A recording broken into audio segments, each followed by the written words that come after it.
really been your fault all along. Make chicken salad out of chicken shit. People is as people does, that's all there is to it. Put a square peg in a round hole, just never seems to fit. And you can't make chicken salad out of chicken shit.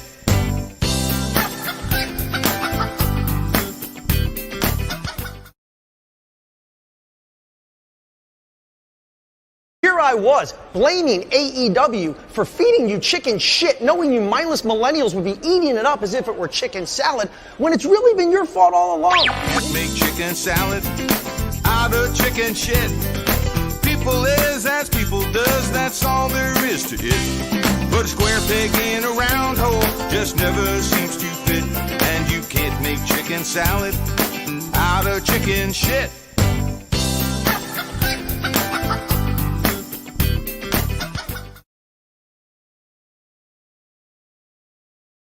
Here I was, blaming AEW for feeding you chicken shit, knowing you mindless millennials would be eating it up as if it were chicken salad, when it's really been your fault all along. Make chicken salad out of chicken shit. People is as people does, that's all there is to it. Put a square peg in a round hole, just never seems to fit. And you can't make chicken salad out of chicken shit.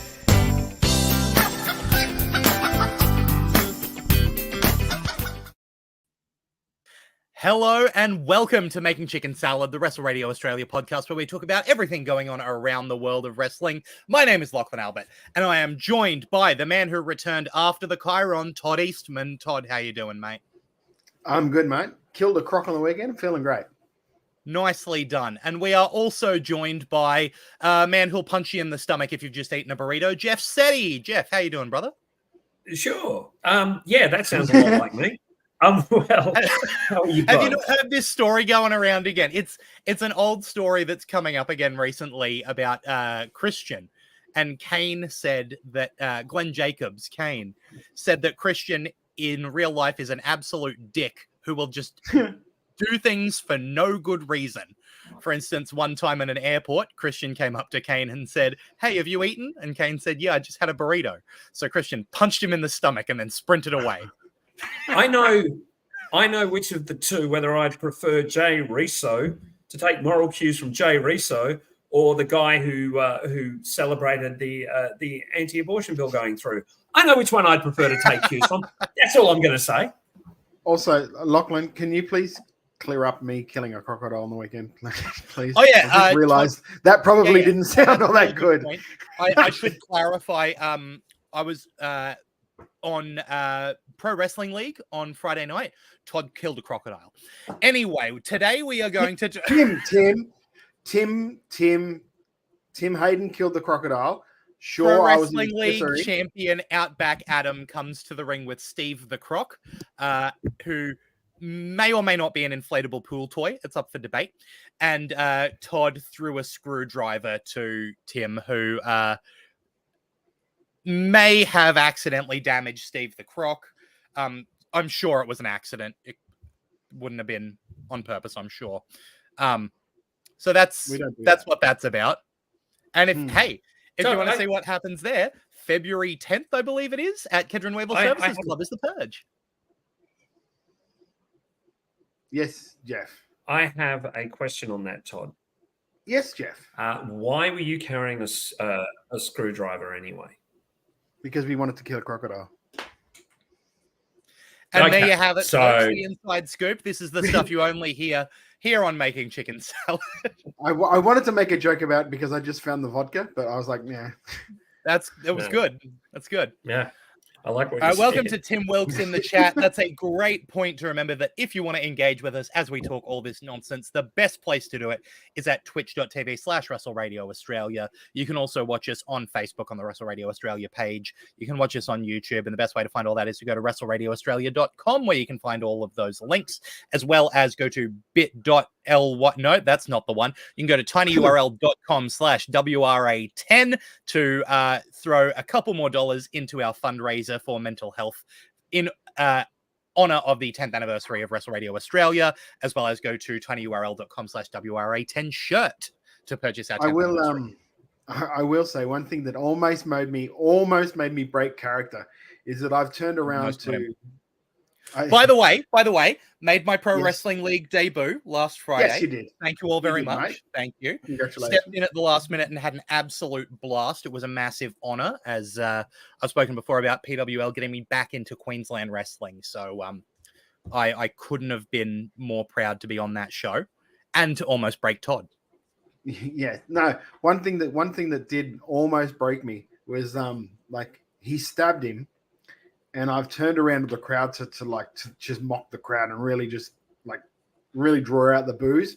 And this woman who she looked like a very smart. Well, she didn't look like a wrestling fan. Put it that way. She looked like someone who maybe had just been to wrestling for the first time, and literally goes, "Not Steve!" like that. And I was so close to laughing because I was like, "Oh my Lord." I was not expecting that at all. I do love that's one thing I love about Outback Adam's gimmick is that it's so easy to get into. And that's a perfect example of how, wrestling's for everyone. It really is. I'll get into it. Don't worry about it. Oh, we know. Bringing home that championship.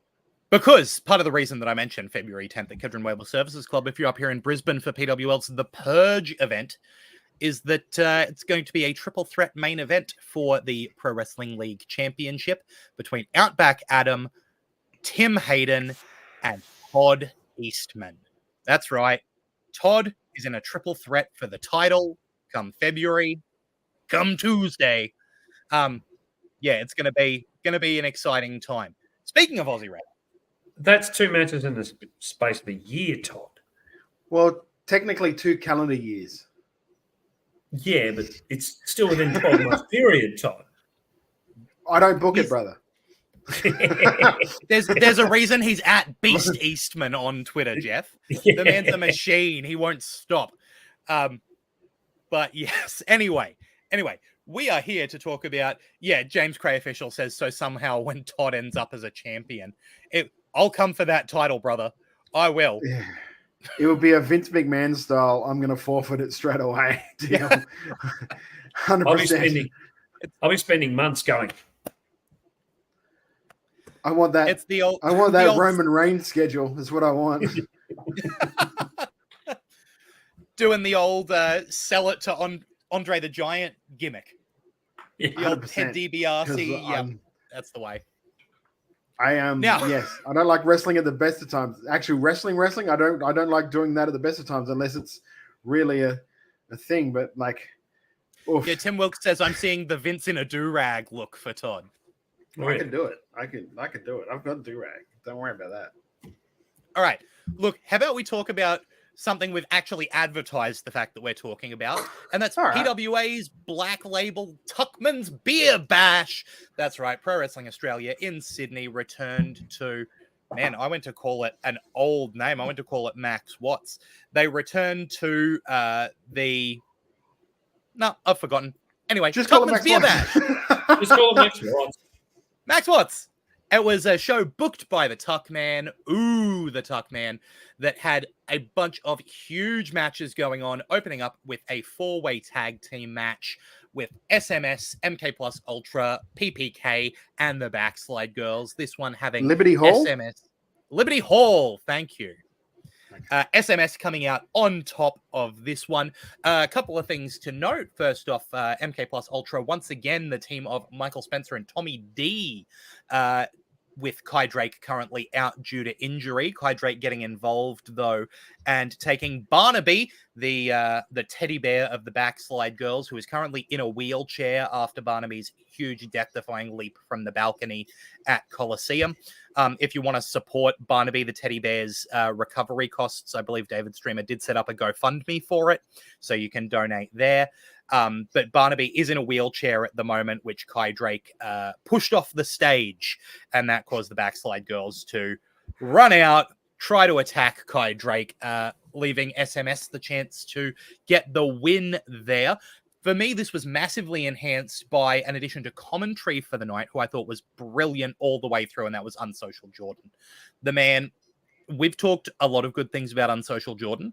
His stint on commentary on this show was grade A. Rose and Chris Gale do such a good job on the PWA commentary team. For Unsocial Jordan to be able to slot right in and be right at their level was incredible, and can't compliment him highly enough. And most of the people in this match, especially Aaron Jake and Belle Pierce, really showed a great, like, you know, 4-way tag team opener, get a bunch of chaos in. I love people like Michael Spencer. You know, this was fun. Bit of chaos. Yeah, it was what it was. Like, I wasn't overly invested in it, but I don't think I was supposed to be. I think it was just a bit of fun, is what that match was really designed to be. You're right, though, about Unsocial Jordan. Such a good addition to that commentary. I hope for the length of his injury or his recovery, that's what he's doing from now on. Will be on those PWA shows in commentary, because he really did fit in well. He didn't. A lot of times you'll see when guys just jump in there, will make a lot of the stuff about themselves, where he didn't at all. He very much like sat back and like told the story of the show instead of telling his story, which I really did enjoy. Even when his team SMS were out there, wasn't really like dominating, like, this is my team, this is blah blah, they're my. He was just commentating the show. It was really, really good.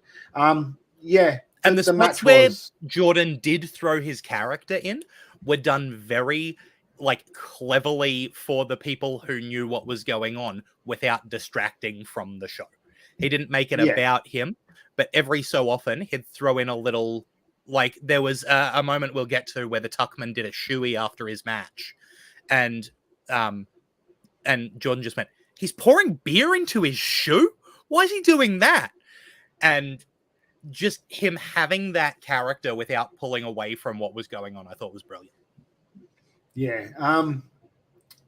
Yeah, it was good. It was a good enough match.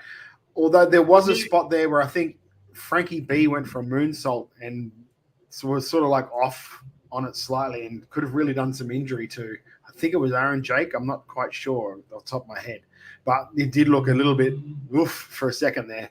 Other than that, it was a fine opener. You put 8 people in a ring to open a show to put some energy in the crowd, right? Yeah, exactly. Are the backslide girls faces or heels? Where are they? What are they? It's a very good question. Their face is managed by a heel, right? Yeah, their face is managed by a heel. And I think there's supposed to be 3 of them, but what's his name isn't there at the moment. They're over in America. Yep. You can't remember the name either. Yes, married to Charlie. Yes. They're officially married now, so yeah. Everett Connors. Everett Connors. There you go. Yeah. Everett he is the third of the backslide girls. Yeah, but it is, at the moment, the backslide girls gimmick is so strange because Streamer's a heel managing a girl singing group whose finisher is a backslide, and they have an injured teddy bear. Like, it's a hat on a hat on a hat on a hat at the moment. Yeah, that I agree with. What's your opinion of the singing gimmick? I don't hate it. I don't know that Kingsley and Shay are the right people to do it, because here's my thing: is that Kingsley is a pretty good singer. She's not a great singer to the point where you obviously have to give her a singing gimmick. She's also not a terrible singer where it's funny that she's doing singing while not being able to. So she's in this weird, like, uncanny valley of singing ability where it's just kind of happening and it's hard to feel a way about it. Yeah, Tim Wilkes says they are trying to recreate the prefix in a way. Like, I was thinking about this before. I was like, I think that what they've done is they've taken like One Direction and the prefix and smashed them together. You know, these 2 gimmicks worked really well. Let's try both of them at the same time. I also think because of the success of Maki Ito, they're almost trying to capitalize on the sing your way to the ring. Like you say, Kingsley's not a terrible singer, but I don't know ultimately, and I haven't seen this show, and I acknowledge that, and we've discussed that already off air, but I don't know if this is going to become an anchor to Kingsley, and I'm worried it is, She's so talented and so good. I'm ultimately worried that this is something that's going to kind of drag her down a little bit. I hope it's not. I know what you're saying. I know what you're saying. I was just thinking just then, like Kingsley's character before this was a very strong character, a very good character. So it's surprising that they've veered away from it into this sort of a gimmick. Especially when a big part of her gimmick was drinking tea. She's now teaming up with someone whose gimmick was had a teddy bear, and they didn't just do teddy bear tea party as the gimmick. Yeah. Like, I get that they're trying to do something different. It just feels like at the moment they're throwing a million things at the wall to try to see which parts of it stick. Yeah. And I feel like a Black Label show is not the place for that, because as we can see throughout this card, so much of this show is so polished. Even the people who we haven't seen on these level of shows before are coming out at such a high level that, yeah, it feels like they've kind of hit random on the gimmick selector a few times and thrown it on. I do want to say, if you want to nominate to Baxter, if you want to donate to Baxter, to get Baxter recovered, the URL is tinyurl.com/WRA10. Now, it might say Wrestle Radio Australia donation for Gotcha just for trust Life. us. Just ignore that. Just donate anyway. Yeah. That's where you should be donating. After this, though, and I assume this sets SMS up for a title program. That makes sense to me, and Aaron Jake and Belinda Pierce are good enough that I don't have a problem with that. That seems like a great way to go. Following this was a singles match between Caveman Ugg and Mick Moretti. Mick being accompanied to the ring by Jimmy Townsend, but Jimmy leaving after the entrance so that this was a one-on-one. Truly a never-before-seen contest. Ugg and Moretti in the same ring. I didn't think it could be done, but by golly, they managed it. This... I like, it just feels weird to be it feels weird to be talking about Ugg versus Moretti, right? Because it's Ugg versus Moretti. So the story in this one is that Ugg there was a lot of back and forth, but it ended with Ugg locking in an Ugg hug on Moretti, absolutely just sending him to sleep, putting him out cold. The referee called for this match to end due to Moretti being unable to continue. So Caveman Ugg wins this one by referee stoppage, which works in favor of Moretti because he doesn't actually lose. The referee decided to end the match rather than him getting pinned or submitting. But Caveman Ugg has beaten Moretti. We know that last show Bonza beat Townsend. So now it looks like we have the Bullet Club Rogue Army also on the way to the Joker and the Thief for those tag titles. My guess is that SMS will come through after this happens, or SMS will immediately challenge for the titles and the Rogue Army will be none too pleased with that. It was a good match, but it was Ugg versus Moretti. So what else did you expect? Yeah, it feels like when I look at the card, it's like we need one match on this card that we know guaranteed will be a really, really good match. So let's put these two in the ring together. Because really there's a lot of stuff here where stuff could go wrong. Like the Secret Santa match, even like Tuckman and Will Keatis, because Tuckman hasn't exactly had a hell of a lot of experience. Yeah, and Keatis is only just starting to get these big matches.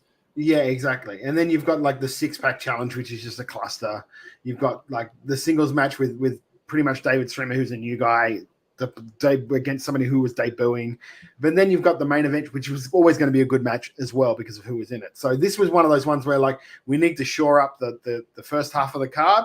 Let's put these two guys on there, and it'll feed into our tag program somewhere. Yeah.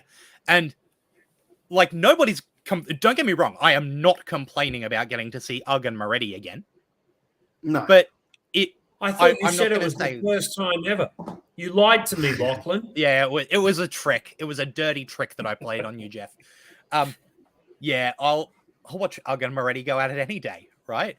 And I really like that they built on the ways that they've wrestled before. Like, they played into the fact that they know each other very well. So like Moretti went into a headstand and then Ugg wasn't intimidated. He went for the spear, but that's happened before. So Moretti like monkey flipped him out of the spear. Like they were playing into the knowledge that they have of each other, which is really clever, really well done. Not a long match, in like one of the shorter matches on the card at 8 minutes, but obviously really solid. Anything to add to that, Yeah. Todd? No, they got a lot of business done in 8 minutes. Yeah, and Tim Wilkes is exactly right. Ugg and Mick never do the same match twice, right? You know the stuff that you're going to see, but it's going to be done in an interesting way every time. So I really like that. After that was the Secret Santa Mystery 6-man tag team match. Now, I'll talk briefly about it, and then we'll have the conversation that I need to have about this. So the idea is that these 6 men came out to the ring, and then referee Hannah had a big Santa sack, and each man would reach in and grab a present, and that would determine which team the person was on for the match. I'll just jump in with Keanu's comment here. I believe this is about the Ugg and Moretti match. Said being there at the show, this really lifted the crowd because the opener was good, but this helped lift it. And I can absolutely see that. You get a bit of chaos from the opener, and then Ugg and Moretti really shore up. Okay, we're here for a good wrestling show. So I get that. So in this Secret Santa Mystery 6-man tag team match, we had Ben Braxton, Nathan Pigeon, Robbie Eagles, Backman, Ricky South, and Ty Thea. I can never say it right. And they all came to the ring, and then they reached into the sack. Which is always a good sign. Yeah, that's right. Half of them got coal, which meant that they were on the heel team. Half of them got beer, which meant that they were on the face team, because that's what it ended up being, right? Is Ben Braxton, Nathan Pigeon, and Robbie Eagles versus Backman, Ricky South, and Ty Thea. A lot of this match was built around Pigeon and Thea being the kind of anchor points for their team that were doing a lot of work, and then the more experienced and explosive competitors in the form of Braxton, Eagles, Backman, and South got to get those big tags, show off what they could do while building around the newer competitors. I thought that was really well done. The question I've got to ask, and I don't know if you know, Todd, how did they gimmick the sack? Because it was really well done. Yeah.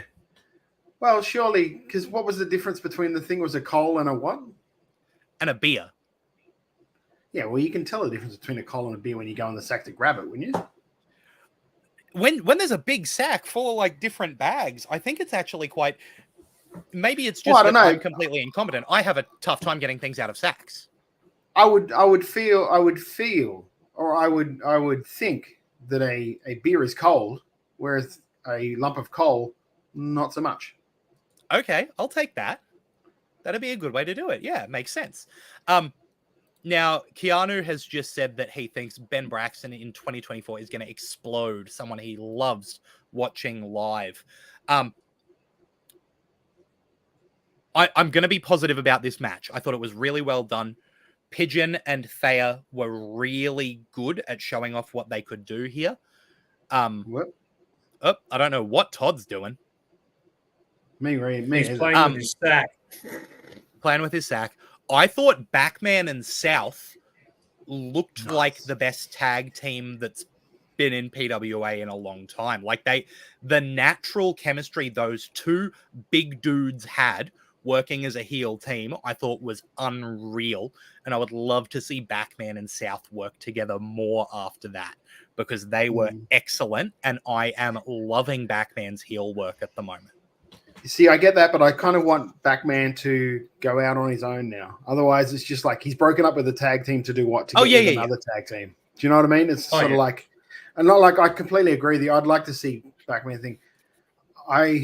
I'm really worried that they're just going to fumble Braxton. They're going to overcook it. They're going to do something.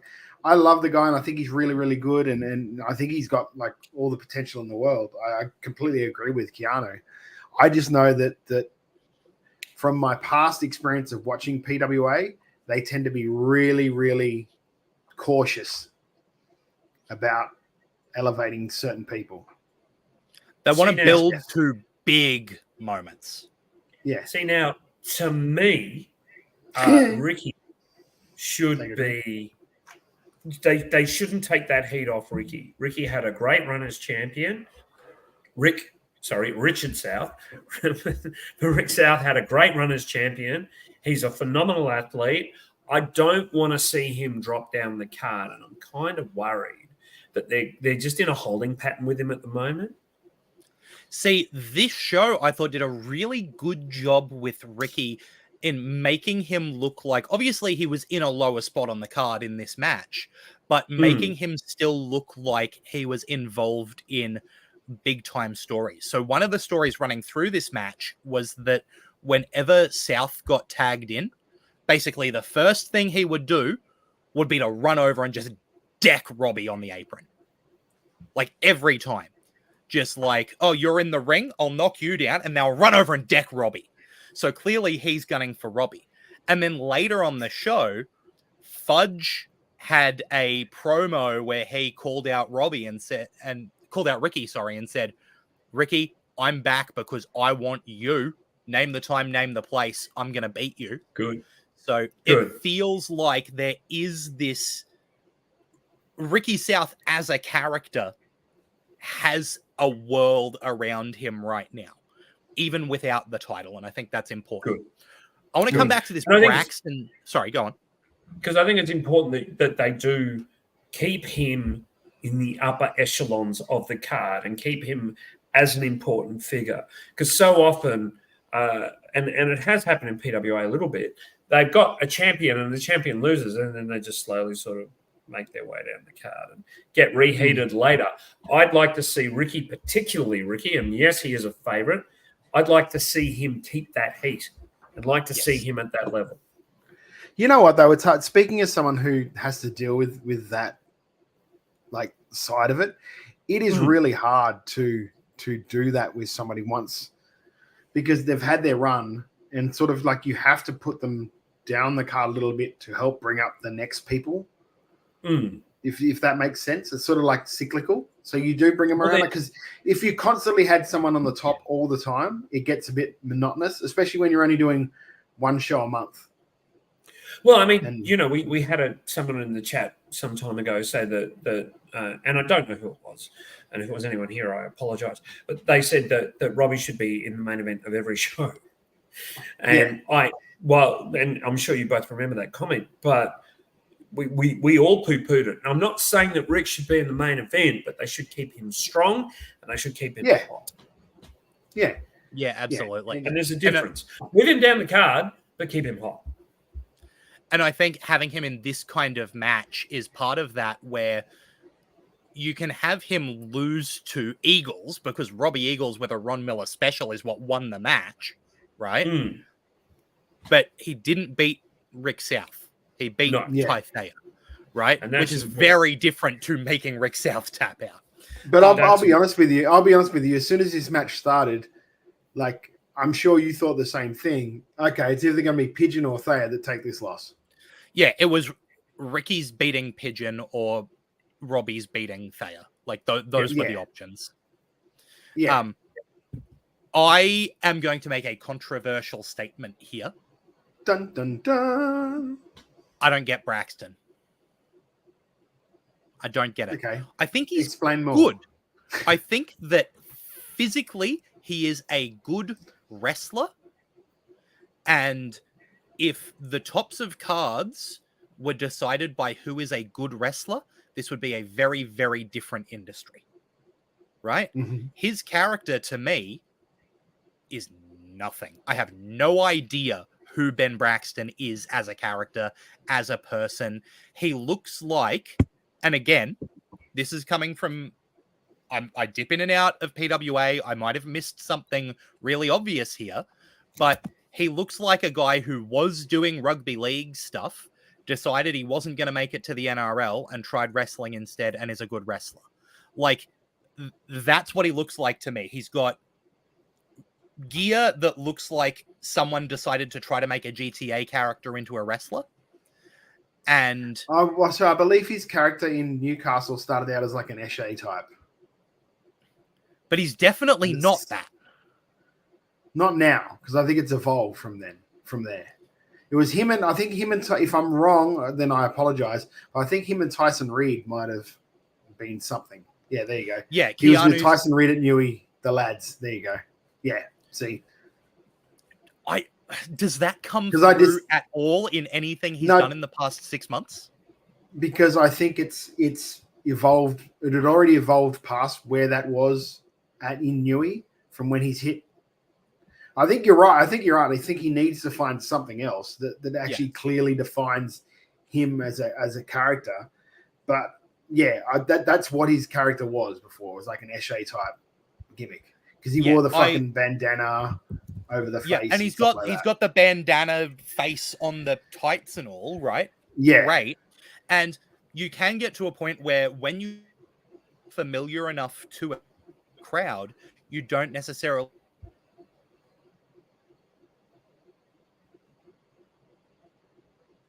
Yeah, I agree completely. Necessarily freeze your video in the middle of chat. Yeah, that's what Lachlan was about to say. He's great at building suspense. You're right there. Like his suspense is just. The next match, solid PWA title Beer Bash match. The Tuckman against Will Keatis. Tuckman won in 12 minutes 48. What did you think of this one, Todd? And Lachlan's back. Lachlan is back. I am back. Sorry. Just to finish the thought I had when I dropped out there, I think that right now, Ben Braxton is doing the same thing that Robbie Eagles is doing, which is coming out and everyone knows that he's a good wrestler. But I think there's a divide between when you're Ben Braxton and when you're Robbie Eagles, the ability to do that. Mm. And I just want to see him be more as Ben Braxton before he gets. Yeah, they almost need some vignettes or something to explain what he is, what his motivations are, something like. Yeah, I agree completely. I do agree with that. That's exactly what it is what's the motivation for his character. I get that he wants to win matches. Why? What's the thing that he's gunning for? What does he want? Yeah, because you do notice, like lately anyway, everyone that's come out of the Green Dingo like system all come out with gimmicks. They all come out with an explainable, like it's easy to go, okay, this is like Xander is the conspiracy theory guy, and then Cherry Stevens was the student, and Jimmy Townsend, it took him a little while to find it, but now he's a thief. And like Scott Green's the weed loves guy. The green. Yep. Yeah. But I think it's a little different for the Newey Pro guys because they don't have that sort of same, I'll say, system whereas like you're building the full like enveloping of the character. But yeah, hopefully he'll find it because like I do hope he finds it. He's great in ring. Tons of upside. Yeah. Anyway, as you were saying, Jeff, the Beer Bash match was absolute chaos. I cannot believe the the stomp that Keatis delivered to Tuckman on a overturned Woolworths trolley that dented the trolley. Just disgusting. Truly disgusting. I think that the way this match was put together was really clever in that Keatis looked at all points like someone who deserved to be in a title match of this caliber. And Tuckman looked like someone who was not going to give up no matter what. Keanu said being front row and seeing Keatis do this spot was insane. I couldn't believe what I was seeing when I was watching it. I really, really liked, and this is a little thing, whenever Will Keatis went to set something up with weapons, before or halfway through doing it, he'd grab a kendo stick with one hand, give Tuckman a whack, put the stick down and go back to doing what he was doing. I thought that was brilliant because it shows I am going to keep inflicting punishment, keep the guy down so I can do what I'm doing, but I'm not going to expend a bunch of energy on grappling him down or whatever. There's a kendo stick here. Bang! You suffer a bit. I'm going to go do this. That's brilliant stuff. And it also has that underlying thing of Keatis not taking the match lightly and really wanting to make sure he can put whatever move he's going to put on to Keatis instead of just going, oh yeah, I'll just put his head through a trolley. No. Yeah. Let me work on him a bit. Exactly. I thought that Tuckman using a beer bong to choke out Keatis was fantastic. This match was absolute carnage, and I think really showed that Tuckman is in that soul of PWA position for a reason. It's not just that, you know, he's been launched there to get a character with that belt. He knows what he's doing. And after this match being challenged by Robbie Eagles and Robbie pointing that Coliseum sword at him is a great setup. And then I don't know, Todd and Jeff, if you saw the tweet that Tuckman put out after this match, which I thought was so well thought out and so well put together. Tuckman tweeted about the fact that Robbie had had that sword for over a year now, hadn't used it to challenge, you know, Cherry Stevens. So clearly he says, Robbie's not seeing me as the kind of person who can represent this company. I'm going to show him what I'm made of. What a great way to think about the character that he is portraying and give it guts and soul. I thought it was fantastic stuff, and I was really impressed with this match by both men. Ketis and Tuckman really, really stepped up here, I think. I've been tossing up in my mind whether I should say what I'm thinking or not. Say what you're thinking, Todd. Old man yells at cloud time. No, this isn't old man yells at cloud time. This is... It might be a little controversial, that's all. I think Tuckman is very green still and very limited. And this is why he was in this type of match in particular. Because it was a good way to hide that lack of experience. Because really, when you think about it, how much experience had he had before he won that title? Not a hell of a lot when it came to on shows. I don't get me wrong. I don't mind the gimmick is over as hell. He seems very charismatic. He seems, and I'm sure that the rest will come along.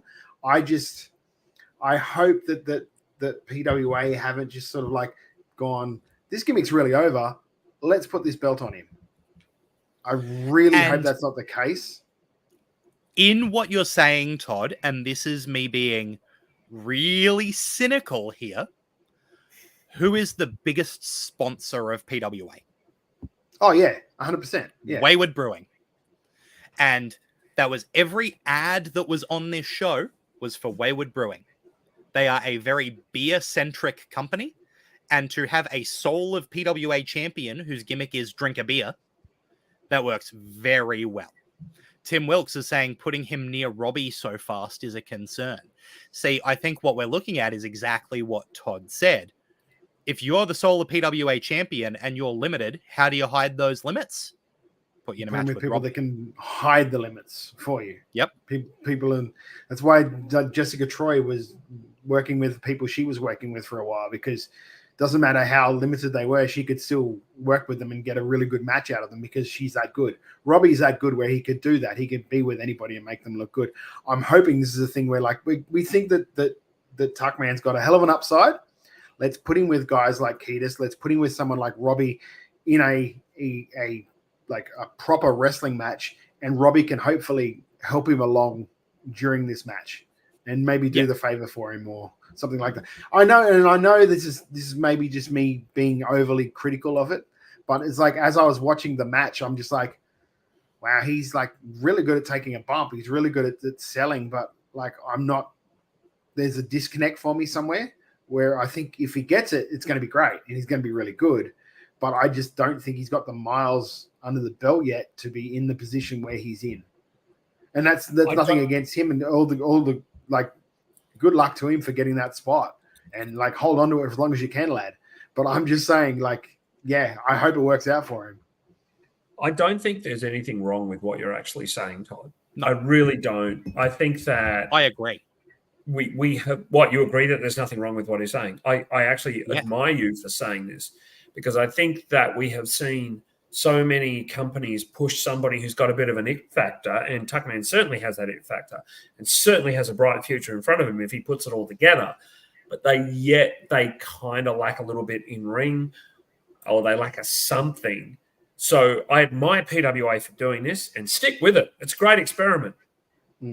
But the biggest fear I have though is that if he's not ready for it, it's going to damage him in the long run. Well, yeah. But there was another guy who wasn't ready for the Intercontinental Championship when he won it in 1998, and he's gone on to do all right. So, I don't think that like it can be bounced back from, but I agree it can still set someone back. I do like the fact they're putting him in with Robbie. They're probably going to put him in with Moretti, Bonza, and Rick as well at some point. And probably maybe even Madison as a warm up for what we might see, what we're hoping to see in the next 12 months. See, so here's the thing for me, right? And like I always feel like for me, I always feel like with people I want with belts, people I want the person to enhance the belt, not the belt enhance the person. Yeah, I want that person. I want whoever my champions are to be able to work with anybody and get a good match out of them, because that's why they're my champions. But that's where I think this is where I think I'm going with the thing, because it's not my thinking, and that's fine. Like flavors of ice cream. I 3/4 believe with you. I think the belt should enhance the person while the person enhances the belt. That is when it works best. One of my favorite champions of the modern era, if you like, is Edge, because that the belt and Edge have that relationship where Edge enhances the belt and the belt enhances Edge. It just works so well. I think that when you have people with that level of respect hold a belt, it kind of charges the belt with prestige. And then that can be used to bring up a person to that level. And then when it goes on to the next person, it can charge up a bit more, right? So I think that using both is important. And I definitely think that having the belt on Tuckman is a better choice than having it on Unsocial Jordan, who's unable to work at the moment, which is where it was, right? Yeah. And but I mean, maybe it was the fact that they were just stuck in that position where like they wanted Jordan to have a bit of a run with it and bring Tuckman along. And because unfortunately he got injured, like, oh shit, we're gonna have to do this title switch now. Yeah, not what we wanted to do. We'll work it out in the long run. Which again, that happens all the time. So much more often in wrestling than what people actually realize. And I'm happier with the Tuckman having it and giving him this opportunity to rise to the challenge of having that, rather than we'll just stick it on Moretti again. Yeah, 100%. Because then people will be like, Moretti again. You give it to Moretti, you give it to Bonza, you give it to any of those people, and it's like, okay, well. Look, honestly, I think the soul of PWA should always be on your up and coming guy or girl, up and coming wrestler. Look, Keanu is saying PWA should maybe looking at getting a title for talent with less experience. I feel like the soul of PWA should be for bigger talent. Whereas I think that's what the soul was for, for the younger talent. And I think the fact that people who have held it have done so at such a high level makes it feel so important that it's easy to forget that it is, respectfully, the mid-card title of the promotion. It's also if you look the workers' belt. It's the workers' belt. I feel like the same with like the Intercommonwealth title in MCW. And for me, where I am at Wide Bay, the interstate title pretty much is my workers' belt. Yep. The guys that I think can really go, they get the belt put on them to maybe see what they're like in prospects of building them up to being the main champion, much like Brett with the IC and then moving on to the world. And B, because I know whoever I put them with, it's going to be the cracking match in the middle of my card. Yeah. Before we move on from this conversation, I do want to give massive props to Will Keatis here, because as we've mentioned, Tuckman is fairly green, and Keatis was clearly more of the ring general in this match and really made the match work at every level. I know that he's at the top of Newcastle Pro at the moment, and this match showed why. It showed that he is a title belt level competitor. I thought Will Keatis was brilliant here. Yeah, we're talking a lot about the Tuckman, but Will Keatis deserves a lot of praise for that match. He did really well. And just like the heat he gets. Yeah. The heat he gets is great. It's great because it's not heat that the fans will eventually get behind. It's heat that they just still want to hate him. And he'd come off doing the Today Show that morning, right? Yes. Full package, absolute full package with Will Keatis there. Can't ask for much. One thing, Tim. one thing I'm Sorry, going to Tim. say. One thing I'm going to say, and this has nothing to do with this show, but one of my dream guests for a Sydney Bronia run, which is hopefully going to happen in 24, is Will Keatis, without a doubt. Yeah. If I can get Will Keatis and Sam Osborne against Cherry and Fudge, I'm a happy boy. Tim Wilkes says maybe having worked for a company that runs a little more smaller venues like an IWA. He does work in IWA, so that's what Tuckman's doing at the moment. He's working the IWA, the little. I say little, but they still draw really good numbers for their regional tours. And let's be honest, his upside is huge. His upside is enormous. We're not having a shot at Tuckman himself. No, not at all.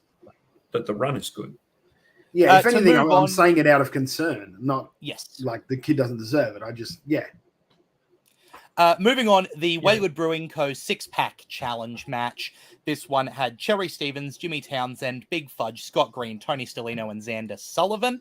A couple of big points in this one were during the match, Caveman Ugg coming out and taking out Jimmy Townsend with the Ugg hug and dragging him to the back after distracting him by grabbing his PWA tag team title to again move towards that Bullet Club versus Joker and the Thief feud that it looks like we're getting, and Big Fudge winning the match and then getting on the microphone to let, as mentioned before, Ricky South know that all is not forgotten and Big Fudge wants Ricky South.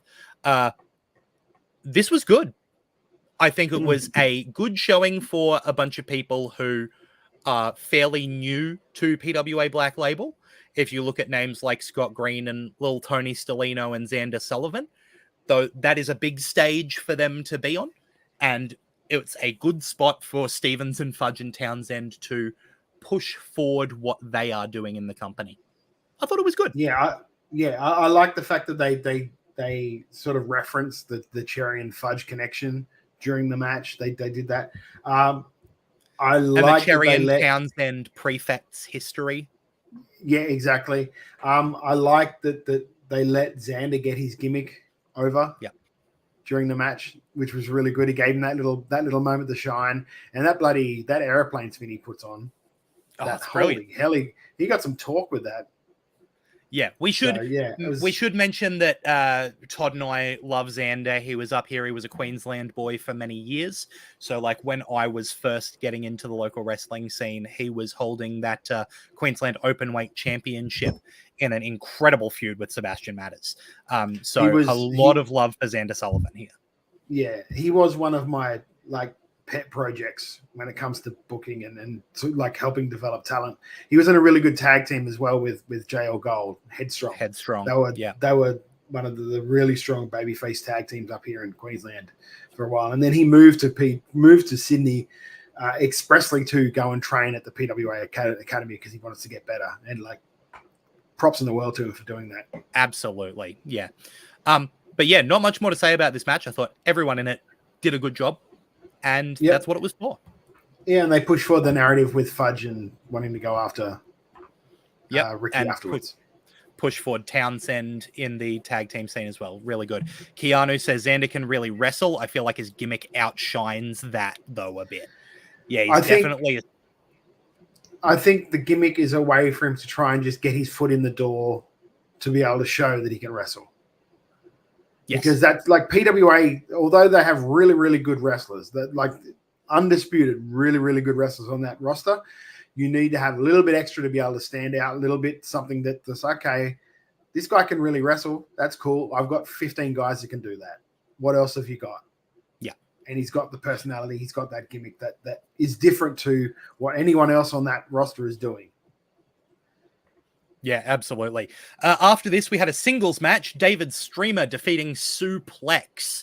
For anyone who didn't watch, Suplex is a drag queen gimmick, and it's the first time I've seen a drag queen gimmick done with love for that genre, I guess, that medium, where it feels like they really care about, having a drag persona where that's not the joke. The joke isn't, haha, this is a man in women's clothing. This is someone in drag performing, and that's part of what they do. I think the ring announce was that Suplex's height is 6'1", 6'7" in heels. Like, what a great essence of the character right there. And a classic moment where Streamer went to pull Sue down by the hair, and of course Sue's wig comes off. The look in the eyes of Suplex goes, the crowd starts chanting, "You fucked up," and Sue just beats into Streamer. I thought it was a really interesting choice to have Streamer win this one. The Suplex gimmick is so easy to be behind. Obviously, with this being a debut on Black Label, there's work to go. It's still a new character for an up-and-coming wrestler. But little things like, being named Suplex and then doing 2 of the 3 amigos shouting, "What's my name?" and the crowd responds, "Suplex," and going for the third one. Those little touches are magnificent. I thought this was a much better worked match than I was expecting, but it was a short showcase for 2 greener competitors before a huge main event. Is Sue genuinely transgender, or was it a gimmick? I feel like, and again, I don't know. It feels to me, sure. I don't know, so I can't speak for it, but with the way it's presented, my assumption is that whoever's playing Sue is a cis dude with a great appreciation for drag, right? Okay. It's not a trans gimmick, it's a drag gimmick specifically. Okay, then I don't have a problem with it.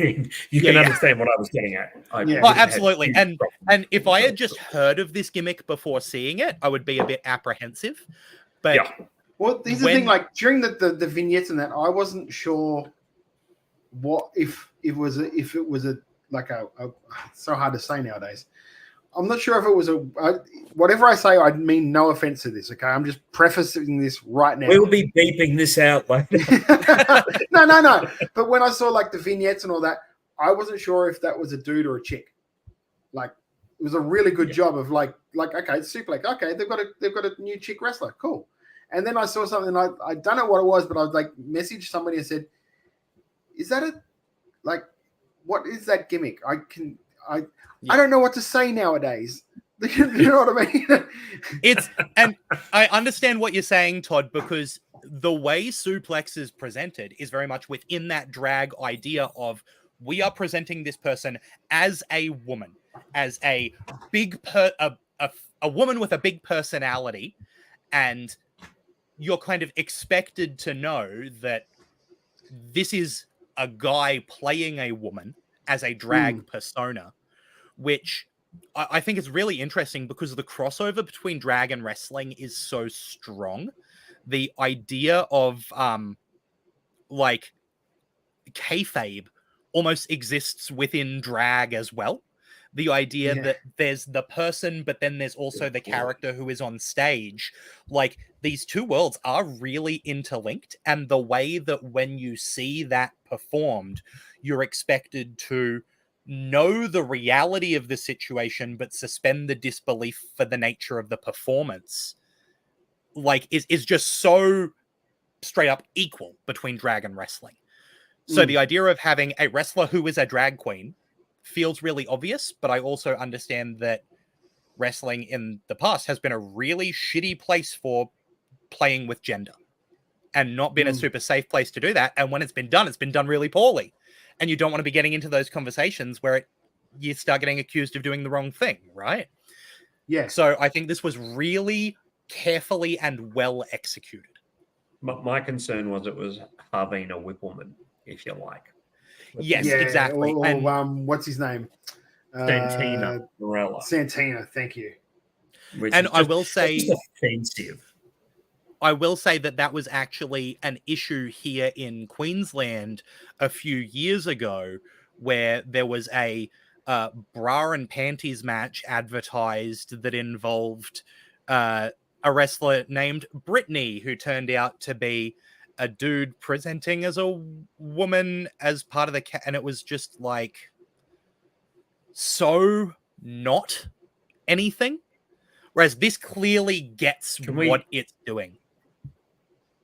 And not us, but can we move on from that kind of thing? Can we not have that kind of ultra offensive, like wrestling is for everybody. Let's not ridicule people through in-ring action and through their, what they're doing, because wrestling is for everyone. Tim Wilkes mentions, I have an issue with the name simply because I'm part of Suplex Pro here in New South Wales. I think it was that advertising, mate. Yeah. I also think that when the company's called Suplex, people are saying suplex in wrestling. That's not, and also drag has got a history of having names like that. Yes, it's a perfect drag name for a wrestler. Like that is exactly what a drag wrestler would be called. There's no other option, I think.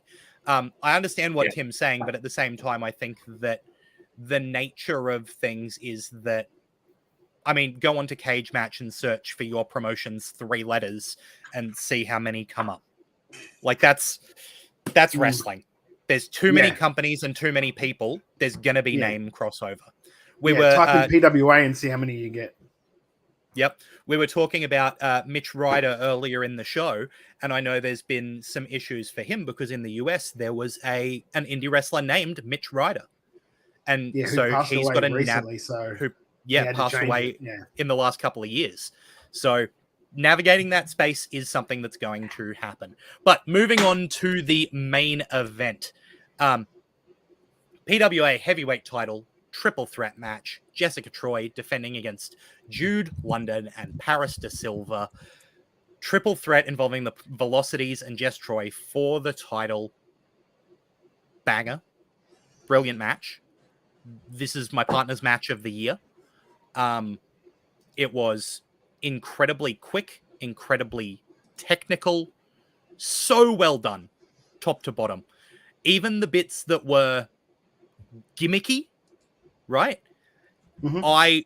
I may be reading too much into this, but let me go into it, as I often do. There was a segment where Paris and Jude were having a stare down, and the crowd started chanting for them to kiss. And so they started trading kisses back and forth, right? Which is like a funny, goofy thing to do. But the story of the match, the entire time leading up to that point, had been that these two were in a situation where they're so used to acting as a tag team that they were tagging with each other against Jess Troy, and then ending up in situations where they weren't necessarily sure whether they were able to fully commit to wrestling their tag team partner. And then when they did, having the other person feel kind of betrayed by that. And then at the climax of this match, we had a moment where Paris went to the top to hit a moonsault and then hesitated because he was looking down and it was Jude. And he looked over and there's Jessica Troy, the person he should be wrestling. So can he really hit it on Jude? And then he did, but Jude had enough recovery time from that hesitation. So when you add in this kissing thing, like, in a way, that's playing into the story. It's playing into these guys psychologically going, it's me. It's your goofy bro friend. You're really going to be able to beat the piss out of me when I give you a little kiss on the cheek as a joke? Little peck? Mwah? You're going to be able to wrestle me? I may be reading further into that than literally everyone else on the planet, but the physicality of this... Look... Jeff, this is how I engage with wrestling, okay? Wrestling and queer content, it's one and the same, baby. That's why I love drag. It's why I love wrestling, right? I thought that all 3 of these people did exactly the job they needed to do.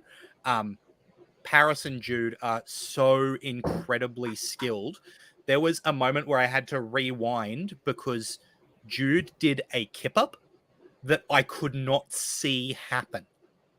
He went from being, he had his shoulders touch the mat and then his feet touched the mat.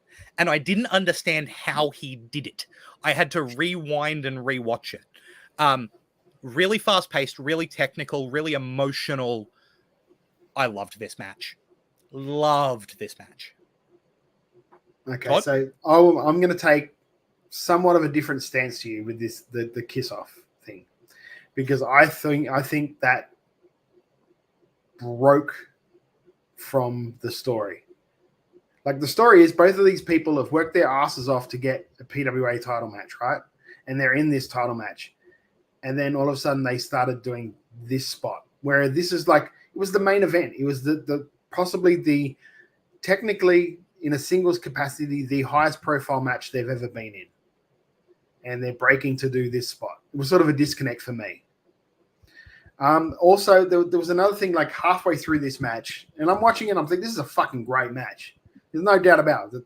It's a great brilliant fucking match. There's no question. But here's my problem with it, right? They went through a 2-night Coliseum tournament to be able to get a shot at the champion. Both of them come up short, and then the very next show get a shot at the champion. Do you understand my thinking with that? It was like, what was the... So you think they shouldn't have had a title match unless ZSJ was here? No. I just think that there should have been maybe somebody else in that spot, and they would have had to actually earn their way a different way to get that title match. All right, within Not kayfabe, Yes. kayfabe though, Todd, Tuckman booked this show, right? Yes. So if it was regular PWA bookers putting this together, I think you would probably be right. But with the fact that Tuckman put this show together, yeah, and look, Alex has put Todd's comment really concisely, and we're fighting over putting it on the screen. And here's your silver medal. You do it, Todd. You put it up. You do it. You do it. You do it. You do it. Okay, I'll do it. And here's your silver medal for not winning a title shot. It's a title shot. I understand that criticism. I think after their performance at Coliseum, it is clear that Jude and Paris are both at a level of singles wrestling that they deserve to be in the title picture. Right? That is the outcome from... Obviously, ZSJ won. But the talking points from Coliseum were, number one, Jessica Troy is the champion. Hallelujah. And number two, God, Jude and Paris can go. Those were the two things people were talking about. And so, if you're the Tuck Man, that's the match you put together. Like, no question for me. Right? And then, I totally understand what you're saying about I don't think that they should get a title match immediately after not winning the thing that gives them a title match. But I also think there should be a title match on the card, and I think the obvious competitors are Jude and Paris. Sorry, I started laughing because I had this visual image of Tuckman running around like Oprah going in, you get a title match, and you get a title match, and you get a title match. And like another thing too, I would have liked to have maybe found a heel for her to face in her first defense, rather than like splitting the crowd 3 ways for her first title defense. That's a very fair thing to say. Yeah, I wonder if this could have been a really good spot for Backman, right? You take someone who won at Coliseum, who's got a new attitude, who is a heel, and who is proving that they can go at a top level. And then I think maybe you also give the crowd what they want by having Jude versus Paris, which is what a lot of people are expecting to see in the main event of Coliseum. That was really exciting. And part of what was so exciting about this match without necessarily having that title shot for people who didn't win the title shot. But I think that's much of a muchness. I loved this match. Yes. I've just double checked with someone at PWA. So this is just what I'm getting. Okay. This is about Suplex. The student is a he, him. Suplex is a she, her. Okay. Yeah, so, Suplex, the character, is a woman being portrayed by a man the same way that drag queens are women being portrayed by men. I'm being told just use queen as the pronoun and you'll be fine. So, there we go. As long as, and I'm sure you're going to agree with this, Lachlan, it's a character who's portrayed with due deference and sensitivity to the LGBTQIA community. I got no problems. Yeah, we're not laughing at them because it's a man dressed as a woman. That's not what this is. Yeah. And me watching it, I was just like, well, what do they wrestle like? I don't really care. Yeah. I don't care if you're a he, him, she, unicorn, rabbit. I don't give a shit. If you can wrestle, you can wrestle. Yeah, and I think it was a good match, which is what's important. WrestleMania 28. Great. Well, the rabbit came out with, what's his name? Adam Rose. Adam Rose. It's party time all the time, baby. Look, there's not a lot of places where you will hear an Adam Rose joke. So if you want to keep hearing those, make sure you subscribe to Wrestle Radio Australia. Yes. Oh, before you do your segue, mate, because you're good at it. You're great at it. I'm good. But please push people to actually where they can see this show, because we forget to do it every time. We do these reviews and then we just go, okay, we're going to a break. Blah blah. The show happened. But we want people to see these shows. So please tell them where they can see these shows. Twitch.tv/Wrestle Radio Australia. No. The PWA show. PWA show, I don't give a shit about PWA. No. Oh my God. I knew that. I knew it. No. I'm the fucking heel here. All right. Oh, brilliant stuff. Yeah. No, this is on Fight TV. If you've got a Fight Plus subscription, you can just go ahead and watch what PWA is doing, including the Tuckman's Beer Bash. It is on fight.tv. Get into it. In fact, while you're there, watch the Coliseum tournament because it was bloody unreal. This match, this show was unreal. Also, if you've got Fight Plus, head on over and watch MCW as well. There's so much stuff on there when it comes to Aussie wrestling that you absolutely need to be looking at what these promotions are doing. Yes. Renegades as well. Renegades of Wrestling's on there too. Yes. Yep. Awesome. I'm glad that one passed. Beautiful. Look, so with that, we'll be back very soon to talk more about what is going on around the world of wrestling right after this. And for those of you who are here at, and I'll say it again, twitch.tv/Wrestle Radio Australia, we got some Pro Wrestling League stuff to show. It's Outback Adam versus Matt Hayter. So enjoy this, guys. Oh, this was a great match. You get to hear me talking nonsense from the crowd. And doing the ring announcing, just about to join us, the commentary is Sebastian James. And let me tell you something, Matt Hayter already. Get out of there, Joey's. Already at the start, Matt Hayter just jumping on top of Outback Adam, and Outback Adam not taking this lying down, hitting him with a couple of shots, trying to get back into the game here, but Matt Hayter takes him down with a shoulder tackle. Oh, man. He's taunting the crowd. Hayter is not a fan of this crowd, and they are not a fan of him. Absolutely not. Nice push off to Matt Hayter. Drop down. Outback Adam. Leapfrog jumps over him. Hang on a second. Oh! Right in the tush of Matt Hayter.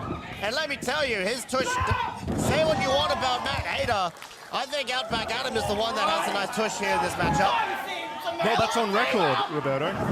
Fantastic. Well, welcome, Sebastian James. A very exciting start here to This Is War. I'm always happy to be here, especially when it's Pro Wrestling League. What a show it's going to be, guys. Absolutely exciting. Matt Hayter going to the outside. Everyone here chanting for something. Jennifer Sutton, showing their support for Outback Adam regardless. The crowd is clearly behind Outback Adam. Absolutely. No lie. Matt Hayter walks out there, ain't making any friends tonight. Not that he cares. I don't think that was ever his intention. He's got the look, he's got the physique, he's got the gear, but the crowd just do not like him. But does he have the Joeys? He doesn't have the Joeys. He doesn't. But Outback Adam certainly has the Joeys, and there he is smacking his tush.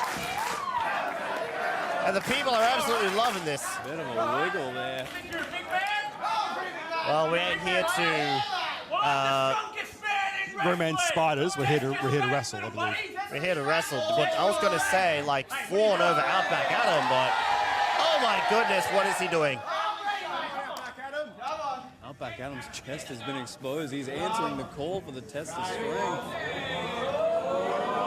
Let's see where exactly this goes. Oh, and a cheap shot there by Matt Hayter, and the crowd are not liking this one bit. He's demanding a microphone. Sebastian, you better, I would give him a microphone. What's he gonna say? Oh my god! The people in the back could hear that drop. You want to cheer for Outback Adam? Well, here's the thing. I'm going to punch him in the head 10 times, and you stupid idiots are all going to count along. Aren't they, Adam? Huh? Are they going to count along with me? Oh, crikey, 10 punches sounds pretty good, eh? Oh my goodness, no way! Adam climbs to the middle rope.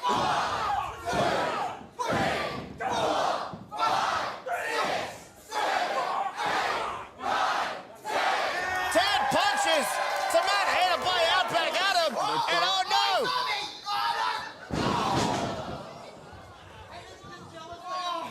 I've got a better tush than you, Adam! Oh, them's fighting words. I'm not sure that's true either, but It's time for Outback Adam! I would love to see results of a tush contest.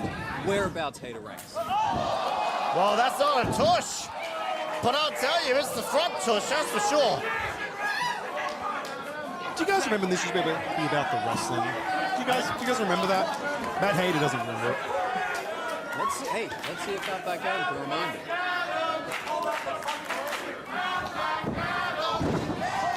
And wait a second. Hader to the mat. He's tying him up like a kangaroo, putting him in a paradise lock. Outback Adam has Matt Hader exactly where he's got it. Oh my goodness, that tush is exposed. That's a review. That's a view. This is a PG show. I hope Outback Adam knows what he's doing here. Oh my goodness. Running drop kick right to the tush of Matt Hader. Kicks out. I'll tell you right now, there's going to be a lot of pain in that area for the next couple of days, courtesy of Outback Adam. No pain, no gain, Hader. Exactly. Come on. Yeah. Big throw into the corner there. And here it comes, he's bouncing like a kangaroo. And a big knee to the head of Outback Adam by Matt Hader. He had that absolutely well scouted. You can see the reaction from the Joeys there. They were not happy about that. Absolutely not happy. And he's ripping up the car keys. He's ripping up the car keys. Matt Hader is to Outback Adam. A crowd of ooze erupted as Adam's upper torso was exposed. And now here he is, pretending to be Outback Adam, wearing his clothes. Utter disgrace right there. Oh, the taunts as well. Oh, and the back shots as well, adding injury to insult there. Matt Hader to Outback Adam. I don't know what's louder, the disrespect or the slap to the back. I think it would be both, or just equally as loud. Equally as loud. Oh my, here we go. I'm seeing double here, guys. There's at least 4 Outback Adams in that ring. I don't know, if you're counting the ref, there might be 6. No, that's definitely not Outback Adam, though. That's the referee. Oh, okay, that's probably why he's wearing the ref shirt. Oh, Adam with a flurry of Coming back with a blows. massive bunch of hits. Oh my goodness. I cannot believe the intensity coming out of Outback Adam. A double shot right there to the chest. His chest is lit right up. like this, can we talk about this win, the potential win for Outback Adam? I mean, he's going up against the Right City Wrestling champion, right?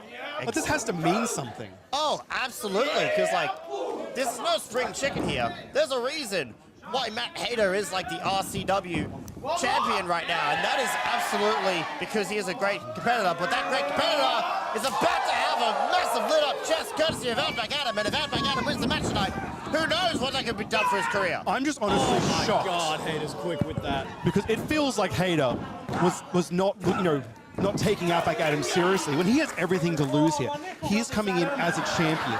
If he loses, that means so much more. Adam has only things to gain. If he doesn't win, so be it. He's going to put in his effort. He's going to try his best. And coming up short against a champion, that's not bad. But if he wins, he has everything to gain. I just think Hader would take this more seriously. You think so? I think he's taking it more seriously now. What do you think, Chris? I think he's taking it more seriously. I think at the start of this, Hader maybe underestimated Adam. After a couple minutes in the ring, you start to realize what you're up against. There's a reason the fans back Adam. It's not just the tush. That's 70% of it, but the other 30% is talent, raw talent. Well, I was going to say, that was the reason right there when Outback Adam smacked Hater in the face. But wait a minute! Oh! I felt that forearm over here. Big hit there. Tornado DDT! Adam escapes. Tush With the tush! Big tush to the face of Oh, but Handed down to him from Combat Wombat as well. Oh, that move has legacy. Big massive elbows. Well scouted by Matt Hader. Matt Hader jumping over. Doing another tornado DDT. Hits it this time. This has to be it. Adam says no. Adam is still in the game. Hanging on to dear life. You know, to any lesser talent, that would have put them away, but not to Outback Adam. I'm going to give you guys a bit of insight. When I was in the ring opening the show, and I was rudely interrupted there by Matt Hader. Little things you don't get necessarily from the cheap seats or even from the commentary desk. The vibrant smell of baby oil on that man. Yep. You could almost taste it. Yes, Boyd. I've been in the ring with Outback Adam several times, but that has to wait. The Joeys. Hader trying to go for Crocodile Steve. Yeah, hold. That giant croc put Steve out of the way. Outback Adam going up. What on earth is this? Caught. Hold on a second. What are we? Oh! Hader getting real acquainted with the tush of Got Outback a mouthful right there. Oh, he might have pink eye after this match. What's Hader thinking here? Going up to the top rope. I was going to say Outback Adam smelling like the bush. But that conversation way past us right now. And the Matt Hader special. You love to see it happen to a person like Matt Hader. You honestly do. Oh, mate. Schadenfreude for all. If anyone's more deserving, I'm getting a crotch slam on the top rope. There's a small list of people, but he's on there. And now both men onto the apron. We all know that apron is dangerous. That apron is the hardest part of the ring. I've heard this. I'd warrant to say that one of the men in the main event here tonight, Punch Drunk Istria, might actually be the hardest part of the ring. I cannot wait for that match. Well, I can tell you right now, the hardest part in the ring right now is Outback Adam's tush. And now, his eyes are getting raked. The eyes of Outback Adam are getting raked by Matt Hader. And the referee is telling him off. He just kicked one of the Joeys. The Joey. Kicked one of the Joeys right in the face. And he's telling you right now the hardest part of the ring is Matt Hader's foot. I think Outback Adam has realized what has just happened. My little Joey like that. And now, Huge forearms. not a lot of people see the mean side of Outback Adam, but Matt Hader's feeling it right What's now. he going for here? This is getting worse. What's this? Terrifying. What's this? No. Oh, God. Slamming the back of Can we get the referee down to check on him? That was one hell of a move by Matt Hader to Outback Adam. Outback Adam is out. The back of his head lighting on that ring apron. This is it. This is it. Outback Adam is still out of this. The fire from seeing one of his Joeys hurt is the only thing keeping Adam going right now. We say it a lot, but that had to have been a kick out of instinct alone because the lights are off right now. I don't think Outback Adam knows where he is. Oh, and he's got the croc. What's he gonna do to Steve? Hasn't Steve suffered enough already? Steve, what could possibly be planning here? Adam, again, working on instinct, protecting Crocodile Steve. Oh, but will it cost him, though? Wasting valuable time there. Going up to the top rope. What on earth is this? They're going for a superplex from the top rope. This is not going to end well for anyone else. Oh my goodness, landing face first. Adam. That's got to take the wind out of you, right? Completely. Even just a normal landing on your body is taking the wind out of you. And that takes the wind out of everyone else. Big kick out from the elbow drop by Outback Adam, and he is still in the game. What does Hader have to do to stomp out Adam? The crowd firmly behind Outback Adam. The love for Outback Adam cannot be understated. He is definitely a crowd favorite. And not just because he has a pretty little crocodile and a nice touch, it's because he has guts and determination. Putting his hands on Steve again. Sort of I'm uncomfortable with what he's doing to Steve right now. This counts as animal cruelty, and I don't like it. Hey! Spins it. Oh, and kicks Steve out of the ring. What the? Are you kidding me? What is Hader thinking? Maybe we were talking before about that fire in Adam. Here it is. Oh no. Nothing is closer to Adam than Crocodile Steve. Oh, that's really insane. Massive MCW back at him, and he's lining him up. Takes him down with a clothesline. Oh my goodness. Tiger Bomb.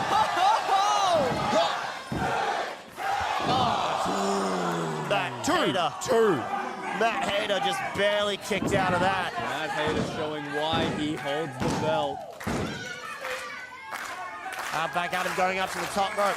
Matt Hayter is standing up there, meets him there, ducks over. Rolls through, ducks the super kick, rolls under. He's got it! Adam's got it! Outback Adam just beat the RCW World Champion. Hayter is furious about this. I'm always impressed by Ref Richo. He is an excellent referee. He's always in the right spot at the right time. Often Might Kim be is a lot an of excellent faults referee. in that way, yeah. Yeah.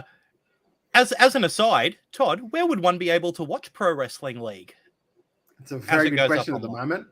I'm not sure. I don't know. Because I want to promote it because it's a great product. Yeah, it's up in the air at the moment because the Australian Wrestling Network has gone by the way of Dodo at the moment. So Yes. I'm not sure what Mikey is doing with it, and I guess that we'll find out soon enough. But I know you can find that match and a lot of others on YouTube. Look up YouTube Pro Wrestling League. Yeah, absolutely. Adam's such a strong gimmick backed up. You know, really excellent stuff. He's a real class act. He's gonna break through at least around Australia very soon. And that's why we killed Steve. Yeah. And he keeps getting better. Like, I think Todd and I actually might have said after the match on Friday to each other that I think the match on Friday was Adam's best match so far. Like, he keeps improving. If you want to keep improving, get yourself a Wrestle Radio Australia t-shirt. Just go to WRL. Gimmick stealing motherfucker. /WRA10 shirt and grab yourself one. It'll look great on your body and everyone will go, wow, you keep improving. Back to you, Lachlan. Who's doing the clap gimmick tonight? I don't know what you're talking about, mate. Yeah. You see, Welcome back to Making Chicken Salad, the Wrestle Radio Australia show where we talk about everything going on around the world of clapping. Look, we talked about everything going on in PWA earlier, but MCW is coming up in only a couple of days, right? Yeah. It is, as we record this, as we are live right now at twitch.tv/Wrestle Radio Australia, it is Thursday night. On Sunday, MCW's got End Game, and it's going to be a massive show. I've got the card here in front of me. Erica Reed versus Aisha, the Natural Classics versus Shadow Alley, Slex versus JK Moody, Rocky Monero and Robbie Thorpe meeting in the ring, the Intercommonwealth Championship #1 contendership Battle Royale, with the winner receiving a title shot against Delta at MCW Anniversary Weekend. We've got entrants announced so far for that one. Emin Asman, Jarvis, Ugg, Lockie, Jean Wen, Shen, Wake, Jake Taylor, Levi Nixon, and Mick Moretti are all going to be in that match. And the main event, the Sacrament, is going to take place between Adam Brooks and Edward Dusk. So that is an absolutely stacked card for anyone in Melbourne. I have loved. I can't wait. I'm going to be there on Sunday, and I'm really looking forward to this show. Just a note, if you are going, it is not in the evening. It is at 3 p.m. So please don't go along at 6 or 7 expecting the show to be on, as you normally would on the Saturday night. No, this is a matinee show at 3 p.m. at the Thornbury Theatre. Look, it's going to be terrific. MCW right now have a hot hand. They're putting things together really, really well. And of note, one match I'm really looking forward to is Slex against Moody, because we haven't seen much of Moody really since COVID. So it'll be great to see him. He's also doing Wrestle Rock on Friday night. Rocky and Robbie is a bit of an unknown quantity. Erica and Aisha, they're going to fight, and the crowd want to see it. The tag match I'm personally hoping Shadow Alley take this one out, and I think they will. And that Inter-Commonwealth Championship, wow. You could see anyone winning. That could go to I was any going of to those. say, who would you think is going to win that? Because it's against Delta coming up. So, I mean, you could go back to Jarvis or like Emin. to forward the Mick Moretti thing. But would you do Emin? Because you're throwing Emin in against, like, that's two baby faces against Two each other. baby faces. It could go. I mean, Wake is a bit of a tweener. Moretti, Arg, if they want to go down that path as well, make Delta look much stronger. Put her against Arg. I mean, look, it could be almost anyone. No matter who it is, if it's a baby face, they're going to get booed against Delta no matter what they do. So do you put that baby face in that position? Depends what they want to do with them. See, the thing depends what they want to do moving forward. And there's 10 there. There could be another 4 or 5. Yeah, I would like to see Delta really be the underdog in a match. I would like to see someone like Zhang Wen, who actually physically is bigger than Delta, because that's not something you see often, Delta be physically outmatched. So it could be a big shot for someone in that kind of career stage that also gives Delta a great shot to solidify why she's champion. And look, Wake can really still go in that ring. So, we could see Wake against Delta, and that wouldn't be bad. But that main event, though, Adam Brooks and Edward Dusk in the Sacrament, if what's been going on so far leading up to the Sacrament, leading up in this feud, is anything to go by, that match is going to rip. It is going to be absolutely brilliant. So make sure you get along. Make sure you get along to that one on Sunday. Does Brooksy finally get the win here, or do they keep Dusk looking Dusk? I personally would keep Dusk hot. I mean, Brooksy's amazing, but you can reheat Brooksy in one match. Would you end your show like that for the last show of the year? If it's me, the next time Dusk loses a match is him passing on the MCW Heavyweight Championship to someone. Like, that's where I think Dusk is. I would agree with that. I don't disagree that I think that's where he should end up. And honestly, we don't even know if that is the main event of the show, do we? You would expect. That's a good question. So. It's a good question. Because I mean, really, you could put Slex and Moody in that spot. Oh yeah, really? Yeah. Well, Slex at anniversary is probably fighting. Fighting Buddy Murphy. Yeah, De Silva Murphy. He's probably fighting Buddy in the main event at one of the nights of anniversary. I think that Dust should win this. I do. I think you end your show with a bit of, like, they did that great spot where they had the table set up and Slex and Tommy doing a signing. And then Brooksy went through that table in what was ultimately a count-out victory for Dusky.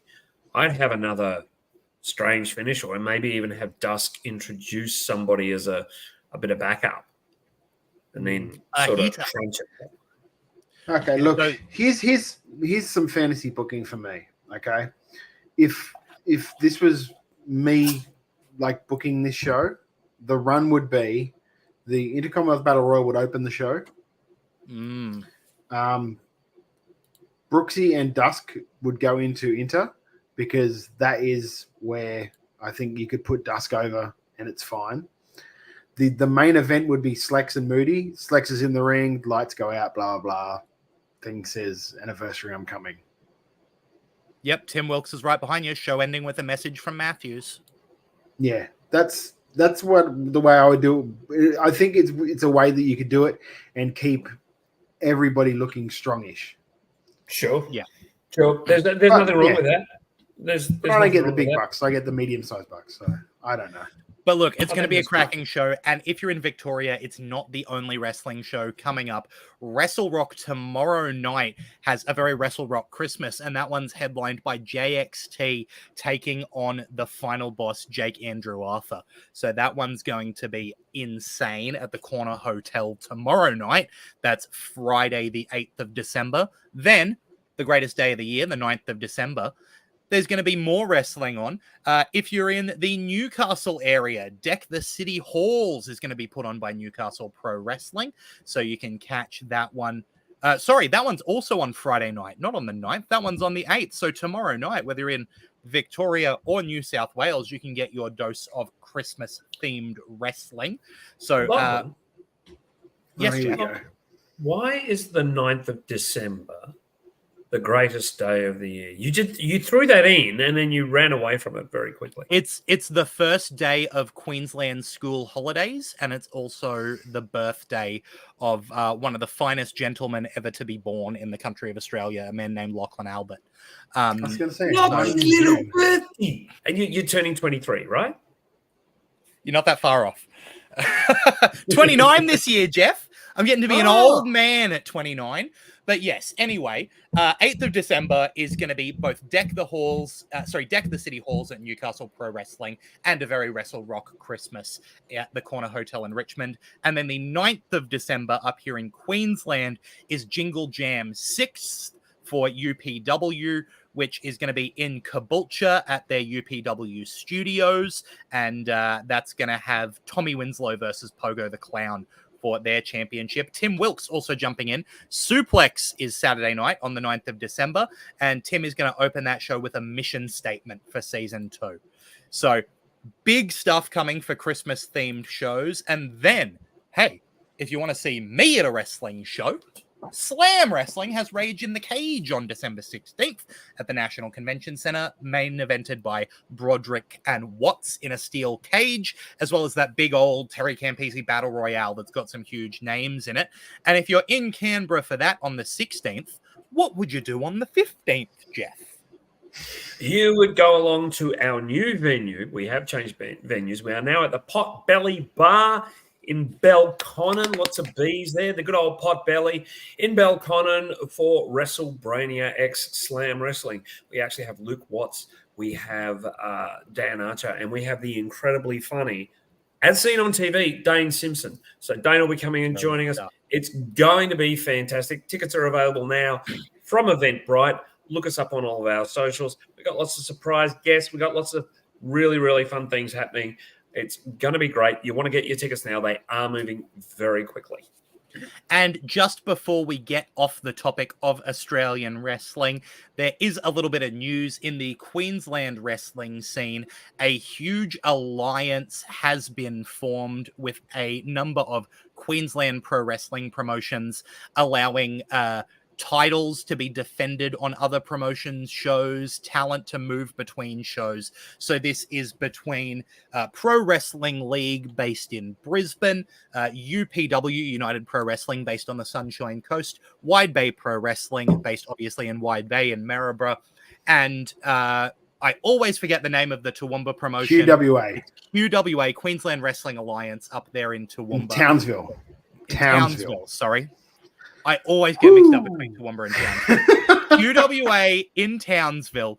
So no matter where you are along that east coast of Queensland, you'll be able to get to a wrestling show that is supporting each other, making sure that people have an opportunity to work in front of as many eyes as possible and supporting Queensland wrestling, which I am so excited about, and a lot of the credit for that goes to the man currently to my left on screen, Todd Eastman, who I know has worked very hard to make that happen. So well done, Todd.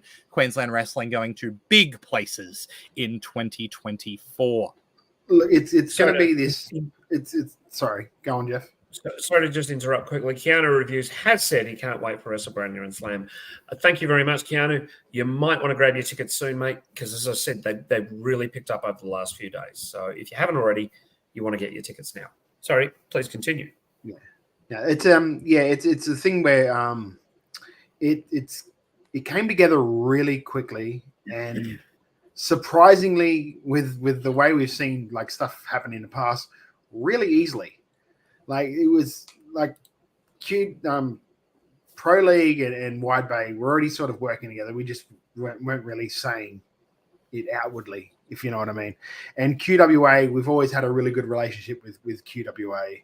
Everyone in like Pro League and Wide Bay, we've always had a really good. So that was sort of already happening. We were sort of already in talks to do some stuff coming up. And then like on the past weekend, we talked with UPW and they were all for it as well. So it just sort of like added an extra thing where like, wow, that's cool. It's 4 really, really strong promotions sort of like spread along the coast working together. And we've just got some really cool ideas, some crossover stuff. Like I'd said before, like some titles. You said before, sorry, Lachlan, titles maybe being defended in the other feds. Stuff like the P1 tournament, you could see where like quarterfinals and qualifying matches will be held in the different federations. So there'd be a representative from QWA, a representative from Wide Bay, a representative from Pro League, and a representative from UPW, all merging into for the finals of the tournament. Just really like stuff that hasn't happened before in pro wrestling in Queensland at least. And I'm just really excited because everybody that's involved in it in sort of like the management area is all very much on the same page where we just want the whole thing to be as strong as possible, the whole scene to be as strong as possible. And it isn't a thing where like we're trying to stop people from working for other, because that's not what it is. Go and work for whoever you want. I've always get as much experience as you want. We're just trying to present the strongest product as we possibly can. And it's a far cry from where Queensland wrestling has been in the past, where promoters have basically said, if you're working for me, you can't work elsewhere, which is something that, especially here in Queensland, has happened. And it's not good for, the way that wrestlers get to grow and perform in front of people. So seeing an alliance like this, it really warms my little Queensland wrestling heart. I'll tell you that much. Yeah. And like I've got some ideas for other stuff that we could do going forward that could be really cool. It's just a matter of like sort of the opening part of this year will be very much just testing the waters to see how we go. And because like something like this has never been happened before, and having like 2 promotions work together is hard enough. Having 4 promotions work together, that's going to be just a challenge, but a challenge that will be very rewarding if it pulls off. And I've all the confidence in the world that it will, because of the people that are involved in it. Absolutely. I'd like to say well done. It's a refreshing thing and really well done. I know you don't like taking credit, so you had nothing at all to do with it, Lachlan, but well done, Todd. You did really well. And I admire you. You see what I did there? I just pulled it apart at the last second. Well. Yeah, I admire you for putting this together, and or if you didn't, then being a part of it, because I think that it's a model that more people should follow. Yeah, talk to me in 6 months when this thing is all blowing up and I'm fucking having a nervous breakdown. But right now, fucking great idea. But no, seriously, it's something that's it's really cool to see the people that are open to it. It was great to see the reaction from the public for it as well. There was, because there's always it has been really, really positive. There've been some people from other promotions that aren't really tied to it that have been a little bit snarky about it, but that's just what they're going to be, and that's cool. That's fine. I keep doing your thing. It's love it. Keep doing your thing. Don't care, because we're just going to work on us. You can. And being as strong as we possibly can. Yeah, absolutely. And Tim Wilkes says, I hope it's the start of a bigger change in the Australian wrestling industry. Amen, Tim. Absolutely. You said it, Tim. Well said. Look, we do say we're here to talk about what's going on around the world of wrestling. So let's hit on the big leagues over there in the US quickly. Hey, on AEW, Riho has returned to AEW Dynamite, confronting Tony Storm in what is obviously the biggest return that's happened in wrestling since we've done a podcast. So glad to see Riho back, I guess. Sure. Okay, I'm glad for you. Yeah, awesome. Sure. Great chat, everyone. The Continental Classic continues rolling on. We've got some standings. Currently in the Gold League, it's being led by John Moxley and Swerve Strickland, both on 9 points with 3 wins apiece. Down below that in the Gold League is Jay White with 6 points, Roosh with 3, and both Jay Lethal and Mark Briscoe currently on 0 with 3 losses each. Ouch. Over on the Blue League, there is a winner lead at the moment from Brody King on 6 points, currently undefeated, as well as that both Brian Danielson, Andrade El Idolo, and Claudio Castagnoli are on 3 points, although Danielson and El Idolo have only had 1 match each, while Castagnoli has had 2. And Eddie Kingston and Garcia are currently on 0 points there, both with 2 losses. Interesting to see Eddie Kingston, whose titles are on the line, currently with no points on the board. An interesting turn of events there. Yeah, I will say, because I haven't seen the spoilers at all for Collision this week, but there was like photos going around of Danielson being attended to by doctors after his match this week. So that's going to be interesting to see where that goes, because, yeah, he's taken a hell of a – I'm sorry, but he's just taken a hell of a risk just with that injury. Yep. I hope he's okay. On top of that, speaking of Danielson, news stories coming out about Danielson's role backstage, including now having the authority to fine people for social media. Danielson taking a big role backstage and kind of managing the locker room and managing the way that they present themselves. What do you think of this position for Danielson, Eastman? I think it's a way for Tony to still be everyone's friend. Yeah. Took the words right out of my mouth. Yep. You said absolutely. Well, right, you blamed him for firing Punk. You might as well blame him for fucking this as well. Yeah. All right. With that said, Jeff, have you got any more to add? Yeah, I was just going to say that, look, Danielson is such a respected figure that it probably won't put any heat on him anyway. But I agree with you that, it is another way for Tony to just buddy up to everyone. Mm-hmm. Mm. All right, moving over to WWE. Randy Orton is officially signed to SmackDown after his big return at Survivor Series, helping his team win the War Games match. But as we all know, Orton played second fiddle to the massive return at Survivor Series. That there were questions about whether it would happen, but it is confirmed. Our-Truth is back. I knew you were going to do that. I could tell you that was going to happen. It was immoral. It was going to happen. Also, Punk's back. He came back after the Chiron. I love the way you amused yourself there. Yeah, I thought it was funny. I had to do it. Everyone knew that I was going to do it, and if I didn't do it, there would have been people asking why I didn't do it. So I had to do it. Yeah. Why did you do it? Are we excited for Punk? Anyone? I'm interested. I'll be honest with you. After seeing Raw this week and hearing Seth's promo, it's got me a little bit more intrigued about what's going on. Like, I don't know if you saw Raw or saw the promo, but it's very fucking like he did like a promo with Adam Pearce, and Adam Pearce was just like, it's my intention to sign Punk for Raw, blah, blah, blah. And he was going, Seth was like, go on, do it. And when it all blows up like it's done everywhere else before, I'll be there and I'll pick up the pieces again. So it's like he's foreshadowing that Punk is going to be the bad guy. And which is the only way to book it, I think. I would love for that to happen. I would love for him to start being like, do the promo that he did, and then like slide in the here. I'm not here to make friends. I'm here to make money. Then just like slowly move off into being just an arsehole heel that the internet seems to be loving painting him as at the moment. Feed into that and make Seth the good guy. I would love to see that happen. That would be something that is intriguing to me. I think that I am interested to see where it goes. But my question is, how long before he becomes Cranky Phil?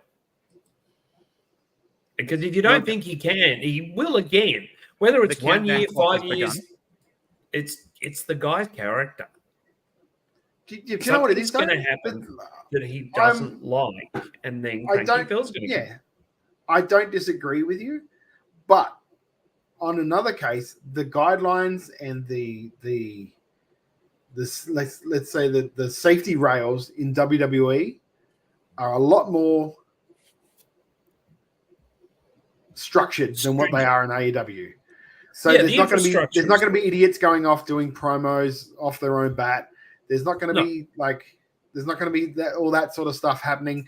There's not, and I think it's also something where if he has a problem, he will just go to Triple H and talk about it.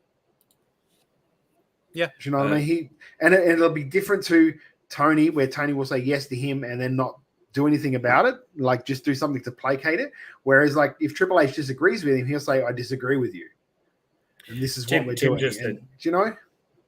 Tim just said when he has to make the flight to Perth, the chamber, and that's that's a distinct possibility. Look, I think I am happy to see him back, and I think WWE can control him a bit better. But saying that, he's still Cranky Phil. Yeah, look, where I'm at with Punk is that this is the 4th time we have talked about a CM Punk return in the last 2.5 years. And in that period of time, I can name one thing he did in ring that I thought was interesting, and it was the dog collar match with MJF. Right? I would agree. So when you return 4 times in 2.5 years, and the quality of in ring is that the most, talked about performer of the past 2 decades put on one good match in that time. For right now, Punk needs to have a very impressive match for me to care. That's where I'm at. Do you know what the thing that the counteract or the counter argument to you that walked that for me back really well. Yeah, you really did. Do you know what the counteract for that is though? Is it rated his ass off. Like the most social media. He at the same time, at one point, he was the leading merchandise seller in AEW, as well as the leading merchandise seller in WWE at the same time. Yep. So as much as we want to say this stuff, the dude's still selling tickets, still selling merch, still selling. I'm very happy for the Punk fans that they get to watch Punk. Good for them. Right? Because I know that a lot of people care very deeply about Punk, and I am over him. And I have been for some time now. So I'm with you, 29. I'm definitely with not still yet. 28. 2 days yet. I'm definitely with you, 28. I think I think he needs to come in and really needs to do an impact. And I don't. Oh, no, he didn't sign with them though. I knew that was boom, boom. Well, if he wants to do the R-Truth joke, let me do an impact joke. Sons of bitches. But I think he needs to come in and really, really have balls to the walls and also behave himself backstage. Everyone's saying he is so far, but Look, the difference between there and here, there in WWE, is that he doesn't have 4 or 5 people working against him. Yeah, which is what I feel was happening in AEW. But we'll see. We'll see. It's all out to lunch at the moment. We'll see what's going on. The important thing is that we're going to see. The important thing is that we're going to watch. Either way, we're going to watch to see what happens. Whether it explodes or doesn't explode, we're going to watch to see what happens. It's certainly something. Absolutely. All right. Shinsuke says he's going to finish Cody Rhodes' story. That should be a fun feud, right? I am really enjoying this feud. I am so all in on this feud. Shinsuke is so good. Considering everyone thought that he was talking about Punk, and then he explained what he was talking about, it was really good, really well done. I thought it was a nice way for them to do a swerve without really doing a swerve. No swerves in AEW, mate. Hey, see how I cheered you along. Yes, Yes, you I did. didn't put Yes, a you did. handbrake on you. I cheered you along. you- That's what I'll be teammates fair. do. All right, Phil? I'm sick of And- this shit. And in a story that anyone on the internet in the past decade could have predicted, it turns out that you can't just put yeet on a shirt and try to make money from it, because that's been a meme for years and it's copyrighted now. So Yeah, but it's WWE copyrighted. It was copyrighted by an indie wrestler. Yes. So There was another WWE indie wrestler had- that was already using that. and wouldn't you know it, there's a wrestler in Queensland using it. Yeah. So Mr. Stevens was. Mr. Stevens, our good friend Mr. Stevens. So yeah, WWE have ceased using yeet as a merch and catchphrase for Mr. Jimmy Uso, Jay Uso. Why did I say Jimmy? I don't Yeah, know. Jay You Uso tell is me, no bro. longer the yeet man. Yep, no surprises there. I don't think. Was anyone shocked? No. No, but it's Can a I, bit of a shame. He was great in that role. Yeah, it was good. Can I, because we sort of glossed over it with the whole Orton thing, can I just go back to that for a minute? Because I have an idea of Please what I think should happen going into, because it seems very obvious right now that Orton, it's going to be Orton and Roman at the Royal Rumble. Can we all agree with that? Yep. Yeah, I think so. So I think Orton loses at the Rumble, and then I think Cody wins the Rumble or somehow wins Elimination Chamber or something to get a title match with Roman. I think Cody beats Roman at WrestleMania, and then I think Orton turns on Cody the next night on Raw to become Cody's first challenge for that title. Yep. There's nothing there I don't like. The only thing I don't like at the moment is Kevin Owens is actually out injured. Yeah. So yeah, that's a bit of a shame. That is a bit of a That is shame just- because he was wrestling amazing matches. I mean, he has been for the past 6 years, but even more so. Alrighty. It says on my run sheet, Todd has a new game for the boys. yes, because something inspired me, and when I was looking at all the like wrestling themed shows, that I thought that we should sit around maybe and come up with our own wrestling themed shows, like names for wrestling themed shows. Like for mine, like the first one that came to my mind was It's Beginning to Look a Lot Like Fistmas. Oh, yeah. This is what I'm saying. See? Happy Black and Blue Year. Lachlan? Do I have to engage with this? Is the question. Yeah. Yeah, of course you you do. laughed. You Yeah. laughed. That's It's the engaging. rules. You're already engaged, Lachlan. So, are we exclusively talking about like holiday themed shows? No, it's whatever. I think Christmas. I think Oh, you want to do We're- we're- Christmas? we're- Okay. we're in the season. We're in the season. It's the season to be jolly. Yeah. All right. How about? I don't think I can beat Fistmas. I think that as soon as you advertise something named Fistmas, You're going to get a You've got a definite problem.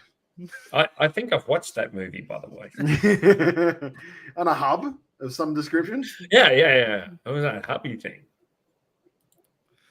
oh boy, I've got nothing. I've got no jokes. Yeah, you kind of Should I have zero jokes? Well, come on. I mean, jeez. I thought that I was with some comic geniuses here. Maybe that this could could be come our up chicken with- shit.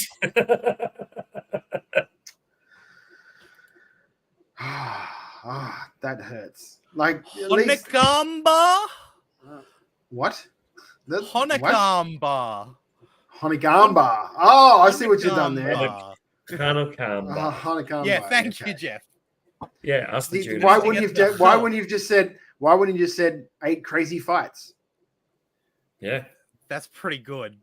That's yeah. that you know is. what? That's It's good. almost like I name shows a lot. Yeah. The fight for Cozy, ugly, blood, tears, and sweater. Oh my lord. Alex All right, Fahad moving says on. curious. It's time for Curious chicken, how. chicken salad. Yeah. Curious how often the name Fight Before Christmas is used for wrestling shows. Seems like it'd be common. It does. It's like Yeah, it would be. I the think. Star Wars theme shows. Yeah, The absolutely. Stars War. Stars War. Stars Wars. All right. Let's talk chicken salad, chicken Should- shit. Let's fire off. Should with I chicken next shit. time I do one of these things? Should I give you a forewarning so you can write stuff? Yeah, give us down a heads offline? up so that I can So come you're up not- with a joke that's better So than you're not. Hanakamba. So you're not improv, is what we're saying. Okay, so That's we've learned exactly this, right. Jeff. We've learned improv, not Lachlan's thing. I need to write. I've just had too much medicine right now to follow this conversation. All right. Todd, do you have any chicken shit for the past couple of weeks? Actually, no, I don't know if I brought it up last time about Eddie Kingston giving up the 2 titles. I think I did. So yeah, I probably don't have a chicken shit off the top of my head right now. There's really everything at the moment has been fairly positive in my world, which is disturbing. Yeah, that's strange. It's something What that, about that, you, that Jeff? we call the fucking. I'm waiting for the fucking to happen. It's on its way. I kind of do. And that is, we're about a month away from Wrestle Kingdom 18. We haven't seen much of a card come through yet. And I'm a little scared about that because traditionally, NJPW really locked that card down quite early. I mean, obviously, we've got Sonata and Naito on top. There's a 3-way UK Heavyweight Championship match. Ospreay, Moxley, Finlay. Sure. Okada against Danielson, if Danielson's fit. Takahashi against Despy. Sabre Jr. against Tanahashi. Yeah. Shingo against Tamatonga and the War Dogs against Cats 2-2. I'm not feeling this is a Wrestle Kingdom. I'm feeling it's got elements of a really strong show, but it doesn't hold together as a Wrestle Kingdom for me. So I hope they announce a few more matches and preferably a women's match as well. I tell you what, though, for somebody who's apparently in a working relationship with New Japan, they seem to be like AEW seem to be going out of their way to try and disable Bryan Danielson before the bloody show, don't they? Let's put you in a fucking tournament, mate. I know you got a cracked eye socket, but you'll be right. So far, this is what's been named on the New Japan website. Okay, Sonata Naito, we already knew that one. Okada Danielson, we knew that one. The 3-way, we got that one. Akira and TJP against Maloney and Connors for the junior heavyweight tags. Despy and Takahashi for the junior heavyweight title. Tanahashi and Zack Sabre Jr. for the TV title. Tonga and Takagi for the Never Openweight title. And that's it so far. Yeah, that's exactly what I just said. Yeah. That's yeah. exactly. I was just checking that there wasn't any more than that. But still, that's what? 1, 2, 3, 4, 5, 6. That's 7 matches. Yeah, it is. And look, it's going to be a good show, but it just feels a little bit under-announced and rushed. So, No, Rush seems like works for AEW. Yeah, true. But, I'm still going to enjoy it. The Wrestle Kingdom's always a great event, and I'm looking forward to watching it. I'm looking forward to Gino being on commentary, hopefully. What about sleigh bells, but it's spelled S-L-A-Y? Oh, you still going? Oh my chicken God. shit. Jesus Christ.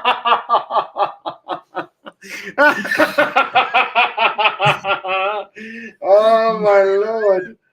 That was so good. The delayed reaction. Our truth came back. Our Oh, truth. God.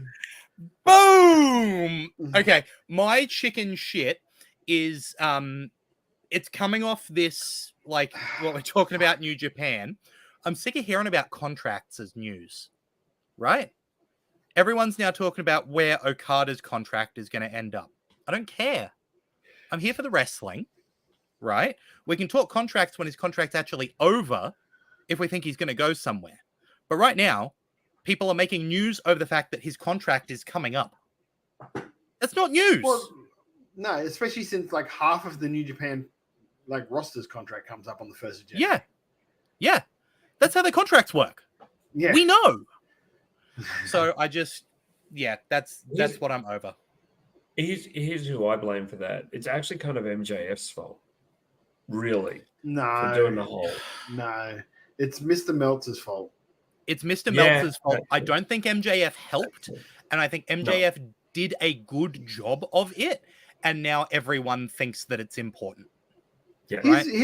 I've got a question I've been thinking about like lately when they're talking about contracts specifically.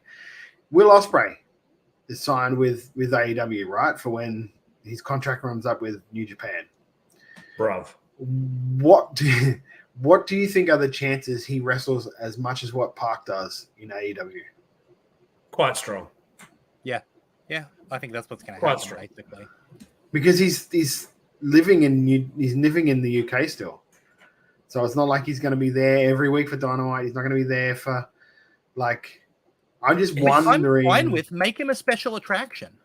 Yeah, He's so living am in the I. But the way people are talking about it, they think, oh, he's going to be a Dynamite every week. Like, dude lives in London or England. He's not going to be a Dynamite every week. He's going to be like Park, I think. He might wrestle a little bit more than Park because it's hard to wrestle less then. But, yeah, I think you're going to maybe see him more in other places than what you will TNA, like Rev Pro, because if he's living in England, he'd be able to work Rev Pro a little bit more. He's living in the UK and he's just had a baby. Like his partner's just had a baby, so I don't think he's going to be out there every week. That's for sure. So anyway, that would be my chicken shit. People maybe being under the impression that he's going to be there every week. Yeah, absolutely. What about Kwanzaa Combat? Oh my lord, give it up. Bro. Okay, All right. You have to stop now. Yeah, Just call it Boxing Day. Just Stop. call I'm it the one- Boxing Day. But it's a I'm the one wrestling who- show, you numpty. All right, my chicken Lady salad. It's like calling it. It's like calling a Well, fucking chess boxing tournament matches. Checkers Day. My chicken, Now, this is why I name the shows and you commentate on them, bro. my chicken salad is, and I'm going to keep it to things in Australia that we've already mentioned. Number one, the triple threat main event for Tuckman's Beer Bash was unreal. And number two, I am so thrilled to see companies working together to make Queensland wrestling a better place, because we have incredible wrestlers who are going massively underutilized and undernoticed despite how damn good they are. And I think this is a great step towards changing that, having these companies work together for the betterment of wrestling and for a better environment for wrestlers. I cannot get over how wonderful I think it is, and I am really, really looking forward to 2024 in Queensland wrestling. I agree. Love Jeff? Hey. I have a two-part chicken salad. Firstly, this Sunday, I think it's going to be a great show. That card is stacking up to be fantastic. And I know earlier on in the show, this is the MCW card. Earlier on in the show, we discussed the potential match order. I don't think it matters. It's going to be great. It's going to be absolutely fantastic. And, you know, I do hope One of our those team ones I does- wish they were actually doing live. Yeah. We should have it. I'll speak to Rowan, and we should have it at some point through that week. The other thing, and I know I keep talking about it, but it's the wonderful captured in a time loop bottle that is Timeless Tony Storm. Timeless Tony Lachlan, Storm. you son of a bitch. Lachlan, stop. Lachlan, fucking stop. I'm just going to throw Look, it up he's there. losing because it. He's laughing at his own jokes. Lachlan, for the people listening to the podcast that won't understand what we're doing right now, Lachlan decided, because we told him to stop talking, decided to type it in the chat now. So Violent Night, which is probably his best one. It's the best one you've come up with. To be fair, it's the best Yeah. one you've come up with, brother. Thank So, you. yeah, Timeless Tony Storm has almost made me want to put AEW back on. I mean, I haven't, but she's just... I was going to say, and then you'll put it back on to watch her against Riho and go, oh, why did I do this to myself? I think it'll be a good match, but yeah, Timeless Tony Storm is... I just don't buy Riho at all. No, at all. That I agree with. Keanu reviews My Chicken Salad is the Aussie scene as a whole, ending a huge 2023 and 2024 is going to be even bigger. Mate, I agree with Amen. you. I absolutely agree with you. I'm so looking forward to Canberra next weekend. Not just the Brainier show, but also the night afterwards, Slam Wrestling. It's going to be fantastic. I think there's about 2,000 people going at the moment. It's going to be massive. huge. It's going to be absolutely massive. And as a bonus, I get to play board games with little man, little 30-year-old, 21-year-old. Board game time, baby. We get to sit and play board games in preparation Alex- of another podcast. Alex Fireheart said for a chicken salad, the fact we're getting Kota Ibushi versus Naomichi Marufuji on Noah the New Year in January. So long as Ibushi is 100% motivated, it should be really fun. My chicken salad is not actually a wrestling match, but two, like, I think promo parts. One was the moment, the angle that's, I don't know if it's an angle or what it is, that R-Truth has going on with the Judgment Day is fucking classic. Oh, I don't so know. funny. Did you see the one? Did you see the one where he had the jelly rolls in Yes, Judgment Day's clubhouse? That whole fucking, because my wife walked in when I was watching it, and she popped huge for like, it did. Did I win? How was what was it? Did we win? No, what was it? Yeah. What did he say? I think it was, did we win? Yeah. Did we win? How did I do? I- my god! I am not joking. Like when I said that the return I was most excited for is Truth, I go out of my way to watch every Truth segment because he Here's the thing. always delivers. He Here's the thing. always delivers. Like I after do we not watched want that, to see him in ring. Let him be No, in you the don't need to. rumble. Let him do whatever, but have him on screen as a character. Absolutely. Don't want to see him wrestle. I had my missus watch it and we laughed at it, and she was like, "Oh, does he do that all the time?" I was like, "Oh, you need to watch this." And then I like just typed in R-Truth funniest moments, and somebody's put a clip of all the promos together where he like constantly come out at the wrong time for the wrong match and just like, "Truth, you're not in this." What? My bad. That's on me. That's on me. Bringing That's the on me. ladder into the Royal Rumble was one of the Yes. funniest goddamn things I've ever seen. So funny. Yeah. She's So like, funny. because that's what she goes, "Why's he got the ladder in there for?" So you'll find out. She goes, "Oh, it's just a ladder match." I went, "No. No, it's not." That and making Brock Lesnar, of all people, Mhm. lose his shit. Like, just absolutely lose it. Because Paul Heyman bet him he couldn't break Brock. And so Truth just went out of his way to course he do it, did. and it worked. And Wonderful. also on, because we're talking about it, like, please go onto the Newey Pro Facebook page. Matt Gage has got a promo up at the moment with Albie, which is really, really funny as well. I Please rate go Matt and Gage find that so out. hard. Yeah, I like that Newey Pro really like sold me on him. And like I saw this promo pop up and watched it, and just funny. Just he's got such good comic timing, and the partnership with Albie seems to be working really well. I'm going to be really interested to see where this goes. It's got me really wanting to watch that Deck the Halls because I think that's on Fight Plus, so you can watch that live this weekend. Fight Plus, ladies and gentlemen. Fight Plus, Yes. give it a look. So, Jeff, Yes. what's going on Brainier-wise, my friend? Well, Wrestle Brainier, of course, we are coming to Canberra next weekend on the 15th, Friday night at the Potbelly. Get your tickets now from Eventbrite. We are also really, really soon, we are this close to putting tickets on sale for our Perth show. It is on 2:30 on Saturday the 24th, giving you time to come to our show and then get in a train over to the stadium for the big elimination chamber. So come and see that. We have some guests to announce. It's all getting very, very exciting. So they'll be on sale soon. And also, once again, our Melbourne International Comedy Festival tickets are now on sale. If you go to Try Booking, just have a look there. We're just doing a low-key launch of them at the moment. So it's all really exciting in WrestleBrania land. And, you know, this is great, and we're really, really happy to come to your parts of the world and bring WrestleBrania to you because a lot of people have never seen it. So it feels really nice. Absolutely. So make sure. Holy Fight.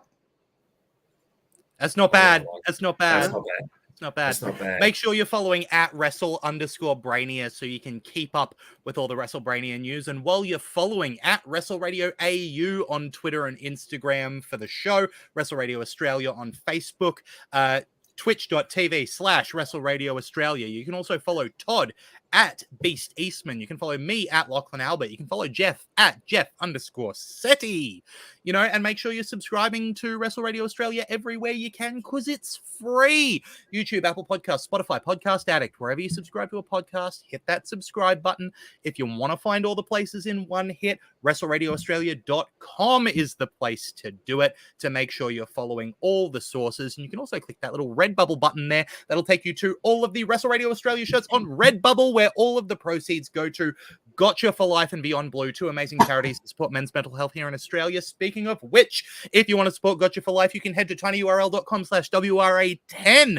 Donate there, support Gotcha for Life. You can go to tinyurl.com/WRA10 shirt to get our Wrestle Radio Australia 10 years strong shirt. And as always, if you're on Apple Podcasts, we really appreciate it if you can give us a 5-star review there, because it helps us get into more ears. Is there anything else we need to talk about before we go? I'd like to thank everyone who joined us on Twitch. We don't do that often enough. Thank you, Alex Fireheart, Tim Wilkes. There were Keanu Reviews. Keanu Reviews. Thank you all for coming along. Not just tonight, but through the year. You guys have been constant.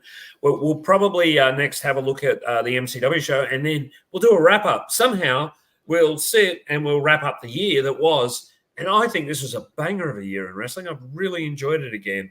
It's been massive. It's been a great year. Yeah, that was all I wanted to chip in with. Absolutely. Eastman? I'm good, bro. In that case, my name has been Lachlan Albert. On behalf of Todd Eastman and on behalf of Jeff Setti, till next time, have a good one. Peace out. Here I was, blaming AEW for feeding you chicken shit, knowing you mindless millennials would be eating it up as if it were chicken salad, when it's really been your fault all along.